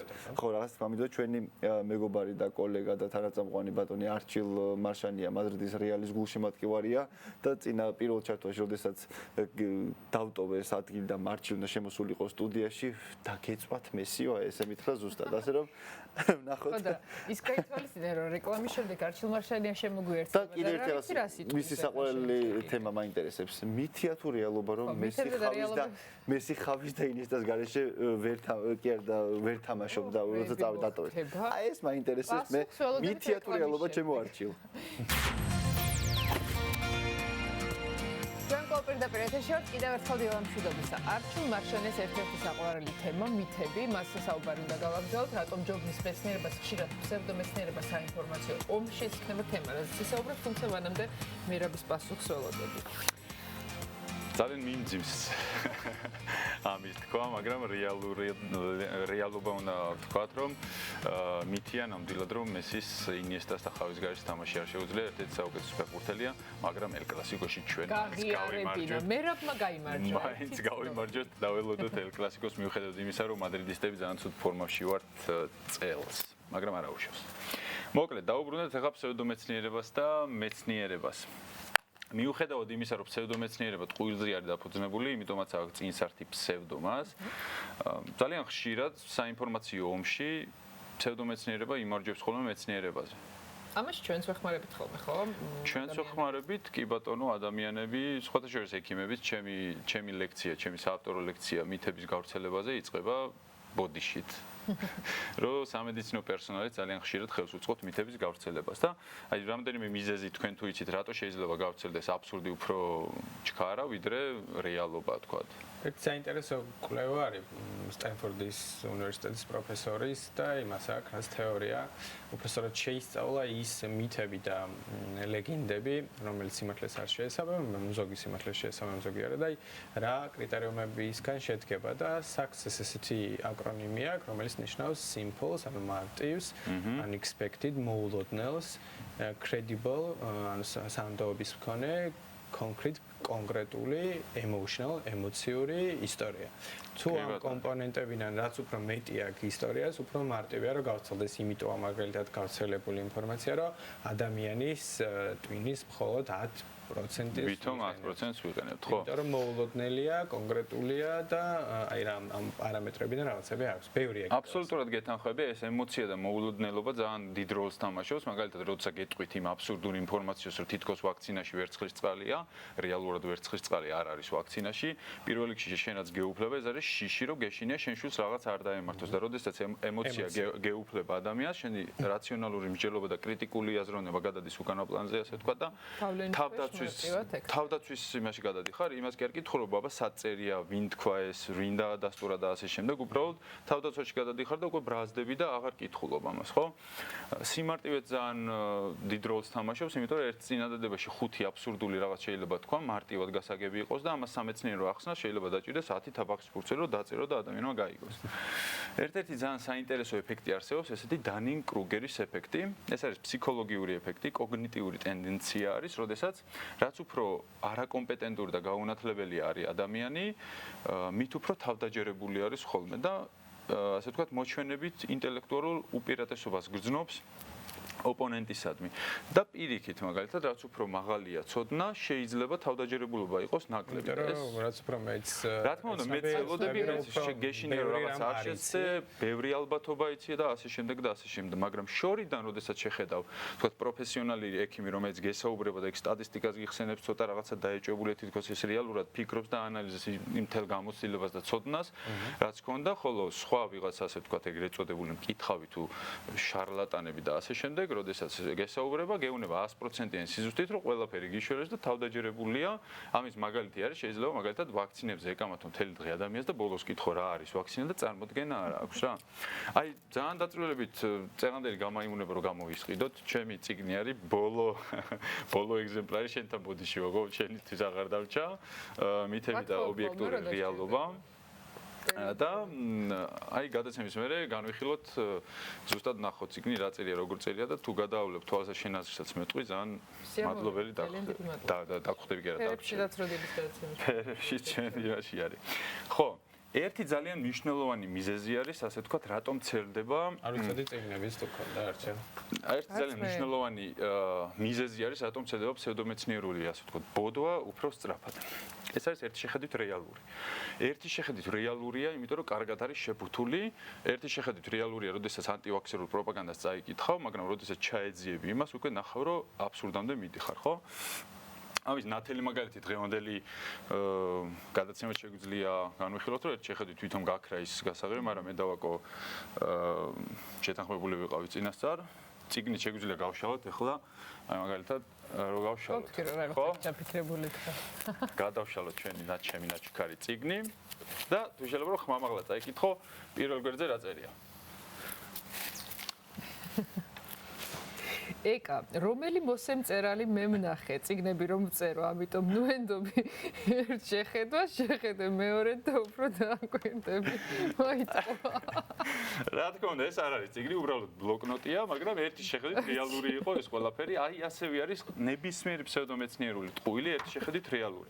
ამიტომაც უნდა ვიცოდეთ, როდესაც მეცნიერებაზე და ფსევდომეცნიერებაზე ვსაუბრობთ და განსაკუთრებით როდესაც გვეუბნებიან რაღაცას მტკიცებით ფორმაში, ერთ შეხედვით ყველაფერი რეალურია, მაგრამ უნდა შევხედოთ აუცილებლად მეორედ და უფრო დაკვირვებით ეკა. ეს ილუზიონისტის ტრიუკები ძალიან კარგად გამოგდის ჩემო. ხუთიანი. ხო, მოდი ერთი შეცვთქვათ, რაც ძალიან ცუდად მოქმედებს სამეცნიერო საზოგადოებაზე, ეს არის 100%-იანი სიზუსტე. მეცნიერებაში, განსაკუთრებით მედიცინაში 100%-იანი არაფერი არ არსებობს. ყოველთვის არსებობს იმის რისკი, რომ ნებისმიერ პროცედურას ახდეს რაღაცა გვერდითი მოვლენა. ნებისმიერ წამალს აქვს გვერდითი ეფექტები, მაგრამ მეცნიერება მუშაობს ესე რისკ და სარგებელს ვაფასებთ და ისე ვიღებთ ამ გადაწყვეტილებას, ხო? სამაგიეროდ როდესაც ფსევდომეცნიერებაზე არის საუბარი, თქვათ რაღაცა პროგნოზებს, წინასწარმეტყველებებს, რაღაცა ამულეტებს დაგვიმზადებენ, რაღაცა უცნაურ იმებში შეგვიდგენენ, რომ როცა კითხავ რა ეს თავის ტკივილს მოარჩენს, კი მოარჩენს ამასაც კითხვის, ფულსაც გაშოვნინებს, შეყვარებულსაც დაგიბრუნებს და ბედნიერებასაც გაპოვნებს, ანუ ყველაფერზე გეუბნება, რომ 100%-ით გარანტირებულია, მაგრამ უნდა გვახსოვდეს, რომ არაფერი 100% პლანეტაზე თითქმის არ არსებობს, მით უმეტეს მედიცინაში არაფერი გარანტირებული არ არის და ექიმი თუ 100%-ის სიზუსტით საუბრობს, ის მის კომპეტენცია არაკომპეტენტურებზე მიუთითებს. მაგრამ ეს ძალიან მნიშვნელოვანია, მაინც თავდაჯერებული როცა ადამიანი თავდაჯერებულობა ერთია, ცალკე უნერია, როცა ადამიანი კომპეტენტურია, მას შემთხვევაში არ აქვს ხოლმე ეს თავდაჯერებულობა და ცხადია, ეგეც შეიძლება იყოს. დიდი მადლობა საჩუქრისთვის. არაფრის. საინტერესო იყო დღევანდელი შენი. კარგ დღეს გისურვებთ და გავდებით უკვე მომდევნო ოთხშაბათს, თუ საინტერესო თემებით თუ იმ ფანდებით კიდე ამ თემებს რო თანახლავს ხოლმე. მე გადაგიჭირე. მადლობა თქვენ. თანამედროვე ურბანული განვითარების ეპოქაში ინტენსიურად ხდება როგორც ბუნებრივი, ისე ხელოვნური მასალების გამოყენება, რომლებიც საფრთხეს უქმნის ჩვენს შეფრთხილებას. ასეთი ნივთიერება ასბესტი. საქართველოში ასბესტის შემცველი პროდუქციის წარმოება თითქმის 30 წელი არაც შეწყდა, თუმცა მისი იმპორტი დღემდე ხორციელდება. მიუხედავად იმ მძიმე შედეგისა, რისი გამოწვევაც ასბესტს შეუძლია. ამ ნივთიერების შემცველი პროდუქცია მაინც აქტიურად გამოიყენება. თემაზე ვნახოთ ლევან ლომიძის სიუჟეტი. ასბესტი ბოჭკოვანი მინერალია, რომელიც ჯანმრთელობისთვის განსაკუთრებულად საშიშ ტოქსიკურ ნივთიერებას წარმოადგენს. მისი წარმოება საქართველოში 1992 წლიდან აკრძალულია, თუმცა მიუხედავად ამისა, მისი იმპორტი კვლავ გრძელდება და ყოველწლიურად 3000 ტონას აჭარბებს. ასბესტი კარცეროგენია, რომელიც ცეცხლგამძლე და ელექტროიზოლატორული თვისებებით გამოირჩევა. გვხვდება როგორც სამშენებლო მასალებში, ასევე ავტომობილების ხუნდებშიც. სამუხრუჭე ხუნდები, რომლებიც ეტიკეტირებულია წარწერით ასბესტოს free, მიგუანიშნებს იმაზე, რომ ისინი ასბესტს არ შეიცავს. ფონდმა პარტნიორობა საგზაო უსაფრთხოებისთვის კვლევა ჩაატარა, საიდანაც ირკვევა, რომ 20 შესწავლილი ხუნდიდან 12-ში ასბესტის შემცველობა აღმოჩნდა, მათ შორის იყო ისეთიც, რომლის ეტიკეტირებაც ამას გამორიცხავდა. ეს რეზონანსული შედეგები მიგუანიშნებს იმაზე, რომ საბაჟოდან გავრცელებული ინფორმაცია ნივთებზე, რომლებიც ასბესტს შეიცავს, რეალობას არ შეესაბამება. დაბალბიუჯეტიანი ხუნდები, რომელიც ასე რომ ვთქვათ, ნაკლებად ხურდება, ნაკლებად ცვეთადია, მაგრამ ეს არ არის კარგი საგზაო უსაფრთხოების კუთხით, ანუ დამუხრუჭების დროს არ არის ეფექტური.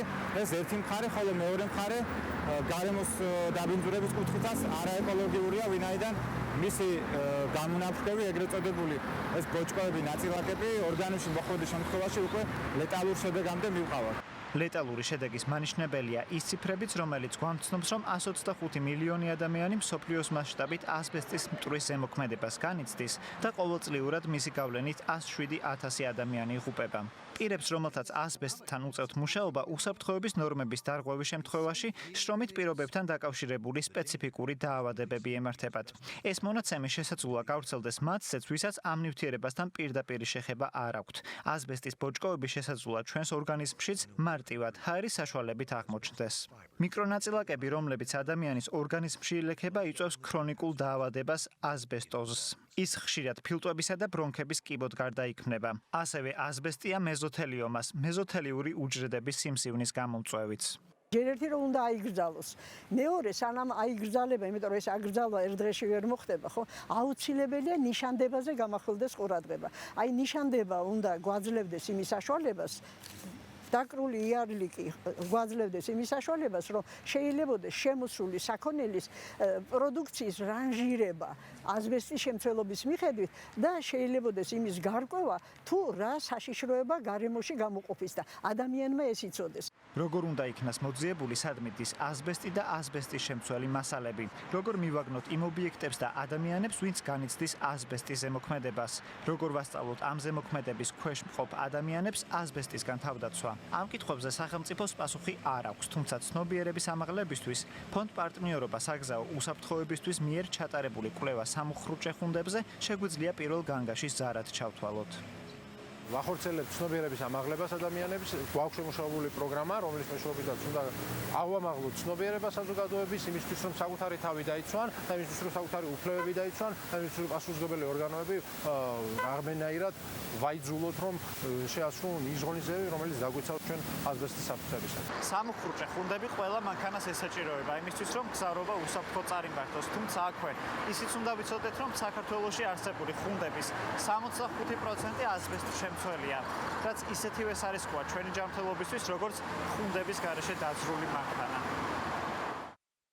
გავაგრძელებთ გადაცემის მთავარი თემით. 2019 წლის 1 სექტემბრიდან საქართველოში სრულად ამოქმედდა კანონი შრომის უსაფრთხოების შესახებ. მისი მოთხოვნები ვრცელდება აბსოლუტურად ყველა სახელმწიფო და კერძო ორგანიზაციაზე და კომპანიაზე ძალოვანი უწყებების გარდა. დღეს ჩვენი სტუმარია შრომითი უსაფრთხოების სპეციალისტი დიმიტრი მჭედლიშვილი და მასთან უფრო მეტს ვისაუბრებთ თემაზე. დილა მშვიდობისა დიმიტრი და მადლობა რომ ხართ ამ თემით ჩვენი სტუმარი.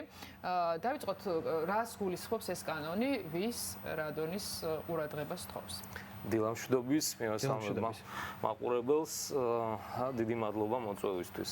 ესე იგი, ეს კანონი, რომელიც ამოქმედდა, სრულად ამოქმედდა 1 სექტემბრიდან, ხა ბევრი რო არ ვისაუბროთ, ბევრი არ გამოგვივიდეს.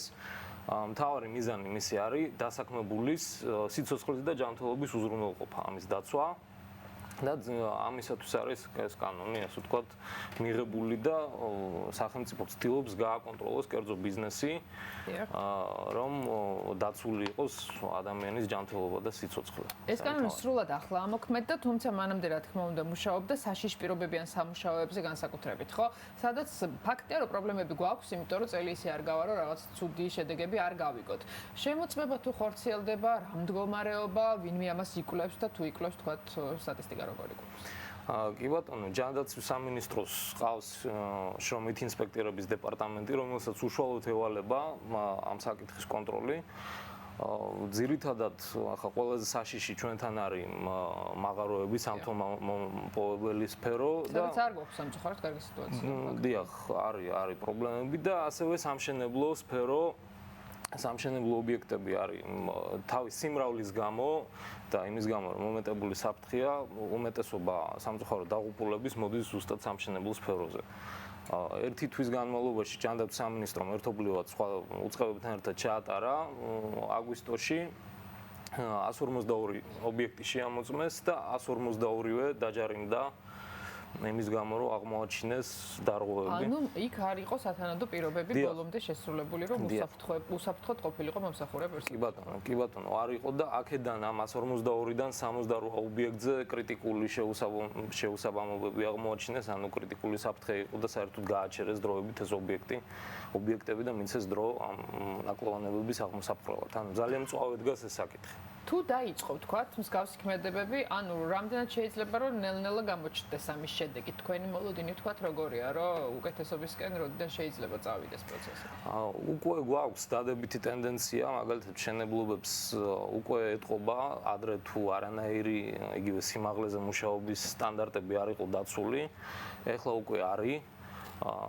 და კომპანიები ცდილობენ დანერგონ სტანდარტები და არის დადებითი მოძრაობა არის ამ მიმართულებით და ეს არის ძალიან კარგი, თუმცა გასაკეთებელი ძალიან ბევრია. დიმიტრი, აქვე შევეხოთ მცირე ბიზნესებს, ხო? იმ კომპანიებს და დასაქმებლებს, ვისაც 20-ზე ნაკლები თანამშრომელი ყავს დასაქმებული კანონში, როგორც წავიკითხე. თავადაც შეუძლია, რომ უსაფრთხოების ინსპექტორის როლი მოირგოს, თუ მას აქვს გავლილი ტრეინინგები და გააჩნია შესაბამის კომპეტენცია. ამასთან დაკავშირებით თუ შეგიძლიათ რომ გაგვიზიაროთ ინფორმაცია, რას გულისხმობს ეს ტრეინინგები და სად შეიძლება ამის გავლა? კი ბატონო, გეტყვით, ესე იგი სახელმწიფოს აქვს შემუშავებული სასწავლო პროგრამა, რომელიც მოიცვა 130 საათიანი იყო, ახლა გაიზარდა და 250 საათი გახდა. დაახლოებით თვენახევარი 2 თვე არის ხანგრძლივობა ამ პროგრამის და არის თუ არ ვცდები 12 თუ 13 აკრედიტირებული ორგანიზაცია, რომელიც ამზადებს ამ ხალხს გასცემს შესაბამის სერტიფიკატს. თუმცა ისიც უნდა ითქვას, რომ ხა მცირე ბიზნესისთვის მე მგონი ცოტა არარეალურია, რომ ეს ადამიანი წავიდეს იქ ისწავლოს 2 თვე და ამიტომაც მაგრამ თუ არ ვცდები და თუ ვცდები გამისწორეთ, კანონმდებლობით სავალდებულოა ნებისმიერი, სულ რომ 5 ადამიანი მუშაობდეს, იქ უნდა იყოს ერთი შრომის უსაფრთხოების ინსპექტორი, ხო? კი ბატონო. ამ შემთხვევაში გამოდის, რომ ეს ერთგვარი ბარიერია და პრობლემა არის პატარა ბიზნესებისთვის. თქვენ რას ფიქრობთ ამასთან დაკავშირებით? იცით რა, ეს კანონის ამ ასე ვთქვათ, ამუშავებამ თავიდან რაღაც გაურკვევლობა გამოიწვია. იმიტომ რომ მაინც ბიზნესია და ხარჯებთან არის დაკავშირებული. თუმცა ბაზარზე გამოჩნდა უკვე ძალიან ბევრი ორგანიზაცია, რომელიც თავაზობს აუთსორსინგს, ანუ არ არის აუცილებელი, ვთქვათ, დანიშნოს და შტატში ყავდეს ეს თანამშრომელი. სრულიად შესაძლებელია კანონი უშვებს ამის შესაძლებლობას, რომ თქვა თვეში ერთხელ, ну იმის მიხედვით რა რისკების წინაშე არის ეს ორგანიზაცია, ესე მოემსახუროს ამ დარგის სპეციალისტი, ანუ ესეც ნელ-ნელა დაალაგდება, ახალი ხილია და ცოტა აჟიოტაჟი გამოიწვია. დიმიტრი, ერთი არის რომ დამსაქმებელმა უნდა იზრუნოს და უზრუნველყოს უსაფრთხოება დასაქმებულის და თვითონ დასაქმებულის ცნობიერების ამაღლების დონეზე ვინმე თუ ფიქრობს, რომ იგივე მუშაობ, თქვა, რომელიც მშენებლობაზე მუშაობს, ჩაფხუტის გარეშე, აბაზე ჯარიმა მას არ უნდა სჭირდებოდეს, ხო? ანუ თვითონაც უნდა გაცნობიერებული უნდა ქონდეს, რომ მისი უსაფრთხოება, თქვა, რაღაცა ტრეინინგები არის, რაღაც გეგმა ამ მიმართულებით თუ არსებობს.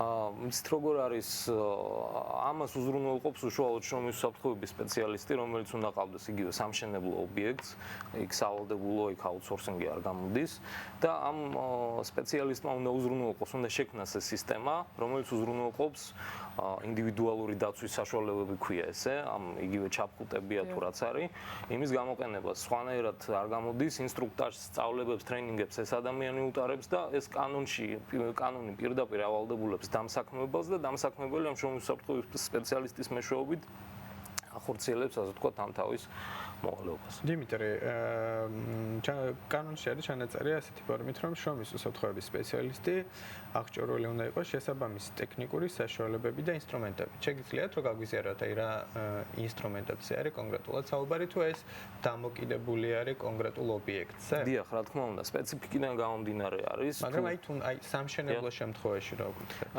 სამშენებლო ობიექტის შემთხვევაში, რა თქმა უნდა, იგივე ჩაფხუტი, იგივე იქ თქვა სიმაღლეზე მუშაობის შემთხვევაში, სიმაღლეზე ყოფნის შემთხვევაში იგივე ეს დამცავი აღჭურვილობა რაც არის, ესეც ანუ ყველაფერი რაც საჭიროა იმისთვის, რომ შრომის უსაფრთხოების სპეციალისტი იგივე ასე ვთქვათ დასაქმებულია და პირველ რიგში მასაც ჭირდება დაცვა, ხო? ანუ კონკრეტული ობიექტიდან გამომდინარე არის საჭირო ეს ვთქვათ მაღაროში იქ სხვა აღჭურვილობა, ავიაციაში, მედიცინაში სხვა და ასე შემდეგ. რა პერიოდში ერთხელ არის რეკომენდირებული, რომ ასეთი ობიექტები შრომის ინსპექტორმა მოინახულოს, რომ არ გამოიწვიოს ისეთი უბედური შემთხვევები, რასაც სამწუხაროდ ხშირად გვესმის და ვხედავთ ხოლმე. ესე იგი, მაკონტროლებელი ორგანო მარტო შრომის ინსპექცია არ არის, თბილისის მერიაში არის მუნიციპალური ინსპექცია, რომელიც ასევე აკონტროლებს, მისი კომპეტენცია სამშენებლო ობიექტების კონტროლი და ასევე არის ეკონომიკის სამინისტროს შემადგენლობაში ტექნიკური ინსპექტირების სააგენტო, რომელიც ასევე ახორციელებს ამ უფლებამოსილებას და კანონში არ არის ხომ კაცრად გაწერილი ამ ასე ვთქვათ პერიოდულობა, თუმცა სასურველია რომ ხშირად ჩატარდეს, იმიტომ რომ კონტროლის გარეშე მაინც პრობლემები იჩენს ხოლმე თავს სამწუხაროდ. დიმიტრი, ცოტა სხვა მიმართულებით წავიდეთ, თქვენ გაქვთ უსაფრთხოების რეკომენდაციები სოციალურ ქსელში, Facebook გვერდზე შეგვიძლია ამას მივადაროთ თვალე და სტატისტიკების ცოტა საგანგაშო არის, თუნდაც ბავშვებთან მიმართებაში მარტო 2019 წელს ავტოსაგზაო შემთხვევების დროს საკმაოდ დიდი არის რაოდენობა ბავშვების, ვინც დაშავდა და ნუ არის რა თქმა უნდა გარიცვალების შემთხვევები სამწუხაროდ. ამ მიმართულებით როგორ მუშაობთ, თქვა იგივე არ ვიცი, ყველაზე მძიმე არის ხოლმე, როდესაც თუნდაც ვუყურებ, რომ მშობელს ბავშვები გადაყავს არა ზებრა გადასასვლელზე, არა შუქნიშანზე. ანუ ის რომ რაღაც ადრეული ასაკიდან ვიცოდეთ სწორი წესები, რომ ერთი რომ ჩვენ არ დავარღვევთ რაღაც წესები და მეორე კიდევ უფრო მეტად ვიყოთ დაცულები, ხო? ამ ხრივ თუ არსებობს რაიმე პროექტი არასრულყოფილთა მუშაობის? თავმად შეიძლება ითქვას, რომ საგზაო მოძრაობის უსაფრთხოების თვალსაზრისით ქვეყანაში გვაქვს კატასტროფული მდგომარეობა, აბსოლუტური კატასტროფაა და სამწუხაროდ ამას ეწირება ადამიანები, ეწირებიან და განსაკუთრებით ბავშვები. დრო და დრო აქვს ხოლმე, თქვათ, შინაგან საქმეთა სამინისტროს რაღაც პროექტები, სხვადასხვა არასამთავრობო ორგანიზაციებს, თუმცა რო ვთქვათ, რომ რაღაც სისტემური ხასიათი აქვს ამას და სისტემა არ არის ბავშვებთან თამამად შემიძლია გითხრათ, რომ მასიურად არავინ არ მუშაობს, სკოლებში დაწყებით კლასებში არანაირი მუშაობა ამ მიმართულებით არ არის და ეს რეკომენდირებულია სკოლის ასაკიდან კი არა, ბაღიდან, საერთოდ ბაღის აღსაზრდელებს უნდა უკვე ქონდეთ თვითცნობიერებული ეს ელემენტარული წესები. ხო, მას შემდეგ რაც ბავშვი სიარულს დაიწყებს და ქუჩასთანაც ელემენტარულად რა თქმა უნდა, ანუ ეს ინსტინქტის დონეზე უნდა იყოს, განვითარებულ ქვეყნებში ესეა, ჩვენთან სამწუხაროდ ჯერჯერობით ესე არ არის.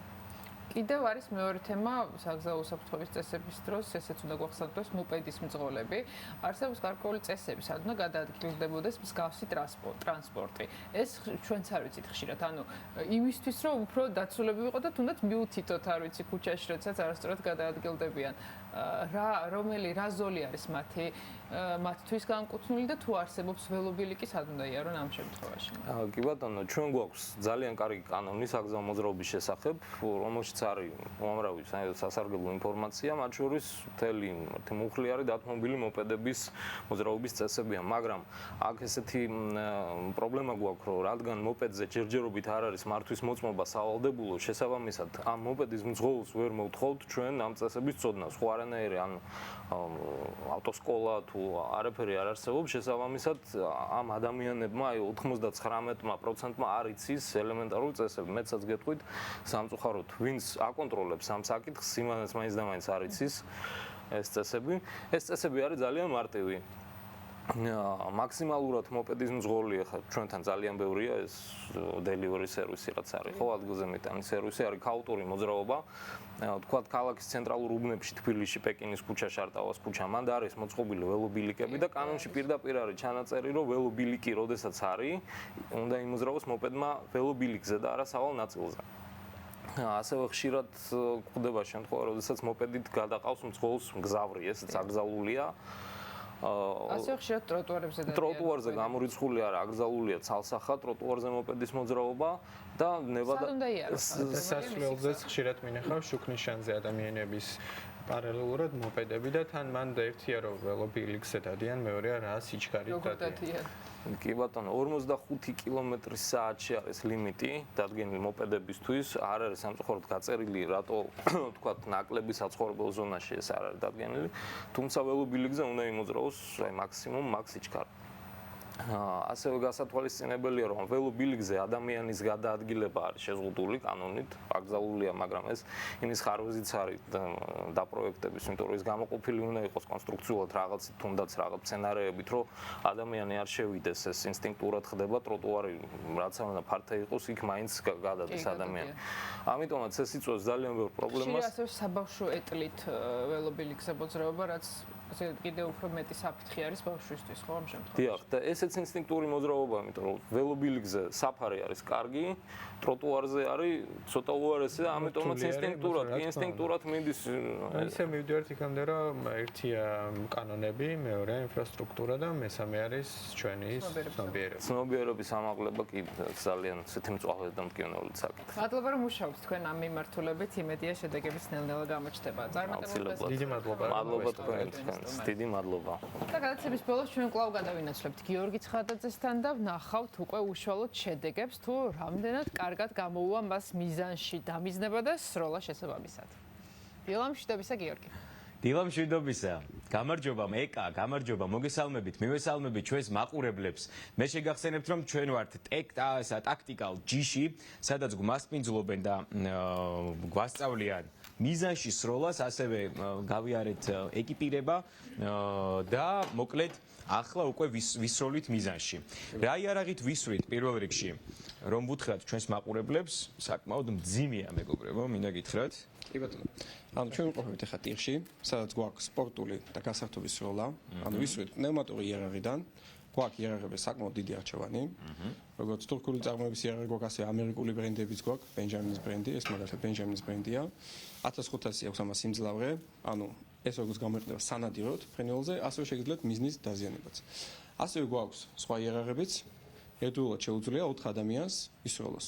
თავარია 4-ვემ დაიცვას უსაფრთხოების წესი. ახლა ჩვენ დაცული გვაქვს უსაფრთხოების წესი, გვიკეთია სათვალე, ასევე შეგვიძლია აი ესეთი ხმის ჩამშვები გამოვიყენოთ, მაგრამ გონი არ ჭირდება ამ შემთხვევაში. მგონი არ ჭირდება. მოდი, ჩვენთან ერთად არის ასევე შორენა, რომელიც აი მოვიდა დილიდან და ვარჯიშობს. შორენა, გამარჯობა პირველ რიგში დილა მშვიდობისა. რა მინდა შეგეკითხო, რამდენი ხანია ვარჯიშობს სროლაში, მიზანში სროლას? მე დაახლოებით 2-3 თვეა, რაც ანუ დავდივარ მაქსიმალურად ვარ ჩართული, ანუ რომ ვიარო აქ ტირში და ვცდილობ გავიუმჯობესო, ასე რომ ვთქვათ, ჩემი შესაძლებლობები. მინდა აღვნიშნო ისიც, რომ ანუ აქ არიან ძალიან კარგი სპეციალისტები და კვირაში ყოველ დღეში დაახლოებით 9 საათი საკმარისი არის იმისთვის, რომ ანუ სროლა დავამოყმოთ, ასე რომ ვთქვათ, მინიმალურ დონეზე. მოკლედ, შორენა უკვე დიდი ხანია ვარჯიშობს. მე დღეს ვცადე პირველად ჩემი შესაძლებლობები, მაგრამ მოდი შევეჯიბრები მე შორენას. გავთავხედდები და.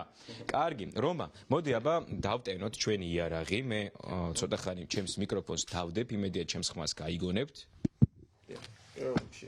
სკოლაში აღებისთანავე ვამოწევთ ეს თუ არ ტყვია. ვიხედებით ლულაში, ოღონდ უკანა მხრიდან, აღწინა მხრიდან, რაც თავარია.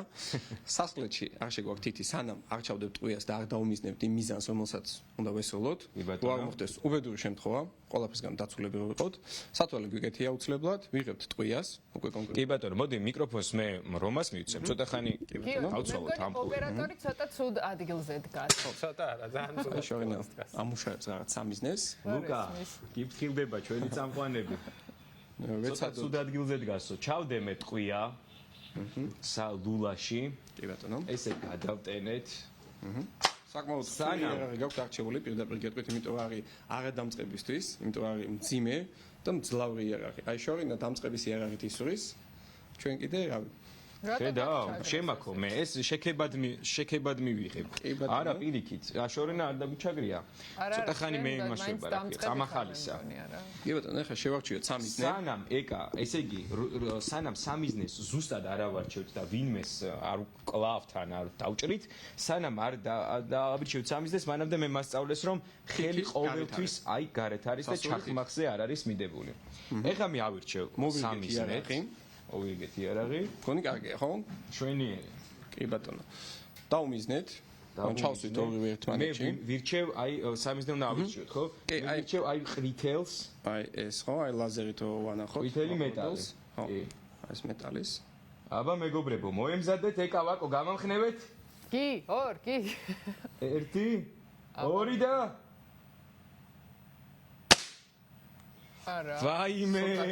ცოტათი აცდა, ცოტათი ზევიწავიდა. შესაბამისად საკმაოდ მე მგონი ტყვია არის და უბრალოდ. ჯობია დავაყნოთ, მაგრამ გასართობად ლაზერიც გონი ხელს დაჭერა. მეწყინა მეგობრებო, თქვენ არ გამამხნევეთ კარგად, თქვენ დაგაბრალეთ. ხო, შენი იარაღი. ეხლა შემდეგ ვისაუბროთ კიდე. არა და თითქოს მოდი კიდევ ერთხელ ვხსნი. მისულიყო მიზნამდე. აი შორენა. აბა ვნახოთ. შორენა შედეგი. კიდევ ერთი, შორენა 1-ით 0-ს მიგებს. ოჩა შორენა.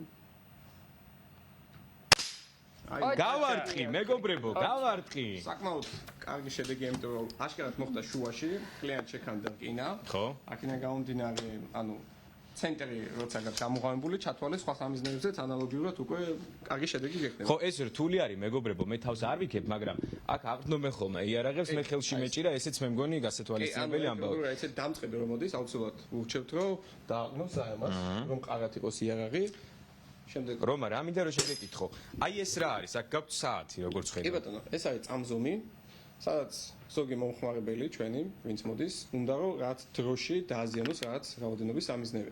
შესაბამისად შეუძლია ჩართოს წამზომი და რაღაცაი დროს სიტყვას და წამში სწრაფ სროლაში ივარჯიშოს. ეგეც საკმაოდ კარგი რაღაცა, როგორც ცეცხლსროლი არის, ესე პნევმატურზე ჩვენ შემთხვევაში.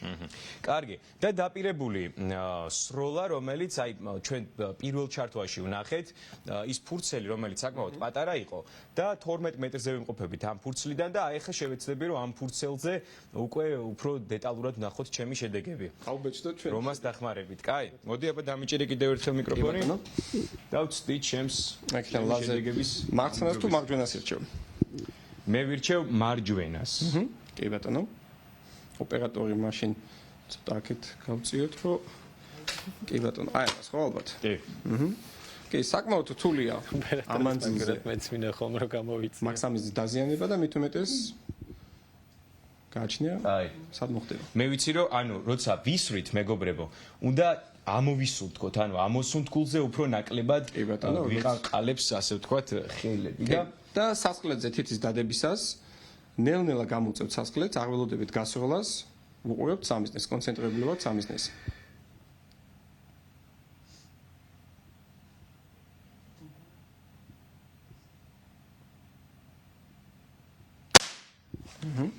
აბა ვნახოთ აი აგერ მოხდა მარცხნივ დაახლოებით 6-იანი 7-იანი როგორც მინიმუმ აქედანვე ჩანს აი აქეთ მხარეს არის მომკმული ახალი სამიზნე ქონდა ჩვენ დაყენებული საკმაოდ კაი შედეგია ამ მანძილზე დამოწმუნებით ჩვენ ვიყავით იმისული პატარა სამიზნეა რეალურად ოჩა მოკლედ ესეთია ცოტას რომ ვივარჯიშებ და კიდე მეორეჯერ რომ ვესტუმრები აქაურობას მე უკვე 9-შიც კი გავარტყავ მე შორენასაც გამოწვევად შორენასაც ვაჯობებ მე. შორენა, მადლობა რომ დილიდან ჩვენთან ერთად ხარ. მადლობა რომა რომ დილიდან ჩვენთან ერთად ხარ. მოკლედ დავცალოთ ჩვენი უარყოფითი ენერგიები და დავიცალოთ და შევივსოთ მეტი პოზიტივით და დადებითი ენერგიებით. კიდევ ერთხელ მადლობა რომ ჩვენთან ერთად ხარ. მე ამიდის პროგნოზს წავიკითხავ მეგობრებო და გეტყვით რომ ბათუმში +19 გრადუსი სითბოა ნავარაუდები. ფოთში ჰაერის ტემპერატურა ასევე 19 გრადუსს მიაღწევს. სოხუმი 18, ზუგდიდი 19, ხოლო ცაგერი +18 გრადუსი სითბო. სინოპტიკოსები მესტიაში 14 გრადუსს ვარაუდობენ, ოზურგეთი +19, ამბროლაური +19, ახალციხე +17, ხოლო სამტრედია 21 გრადუსის სითბო. ქუთაისში არის ტემპერატურა 23 გრადუსს მიაღწევს, ხაშური 21, ბორჯომი +18, ბაკურიანი +12, ხოლო გუდაური +11 გრადუსის სითბო. ცხინვალში ჰაერის ტემპერატურა 17 გრადუსამდე აიწევს, გორი 18, თელავი 22, რუსთავი +20, ხოლო თბილისში 21 გრადუსი სითბო. კიდევ ერთხელ მადლობა რომ გიყურებთ, რომ დღე ჩვენთან ერთად დაიწყეთ, ჩვენ ხვალდილით შევხვდებით 8:30-ზე და ძალიან საინტერესო ამბები და ჩართვები გველოდება წინ. ასე რომ დაიწყეთ დღე ჩვენთან ერთად. ნელ-ნელა მოდის გრადუსები თითო ორ-ოლა ქვემოთ, რაც იმას ნიშნავს, რომ ნელ-ნელა გვიახლოვდება ზამთარი, ხო, მაგრამ შენგან განწყობა ისეთი მოდის, რომ სიცივისაც არ გვეშინია.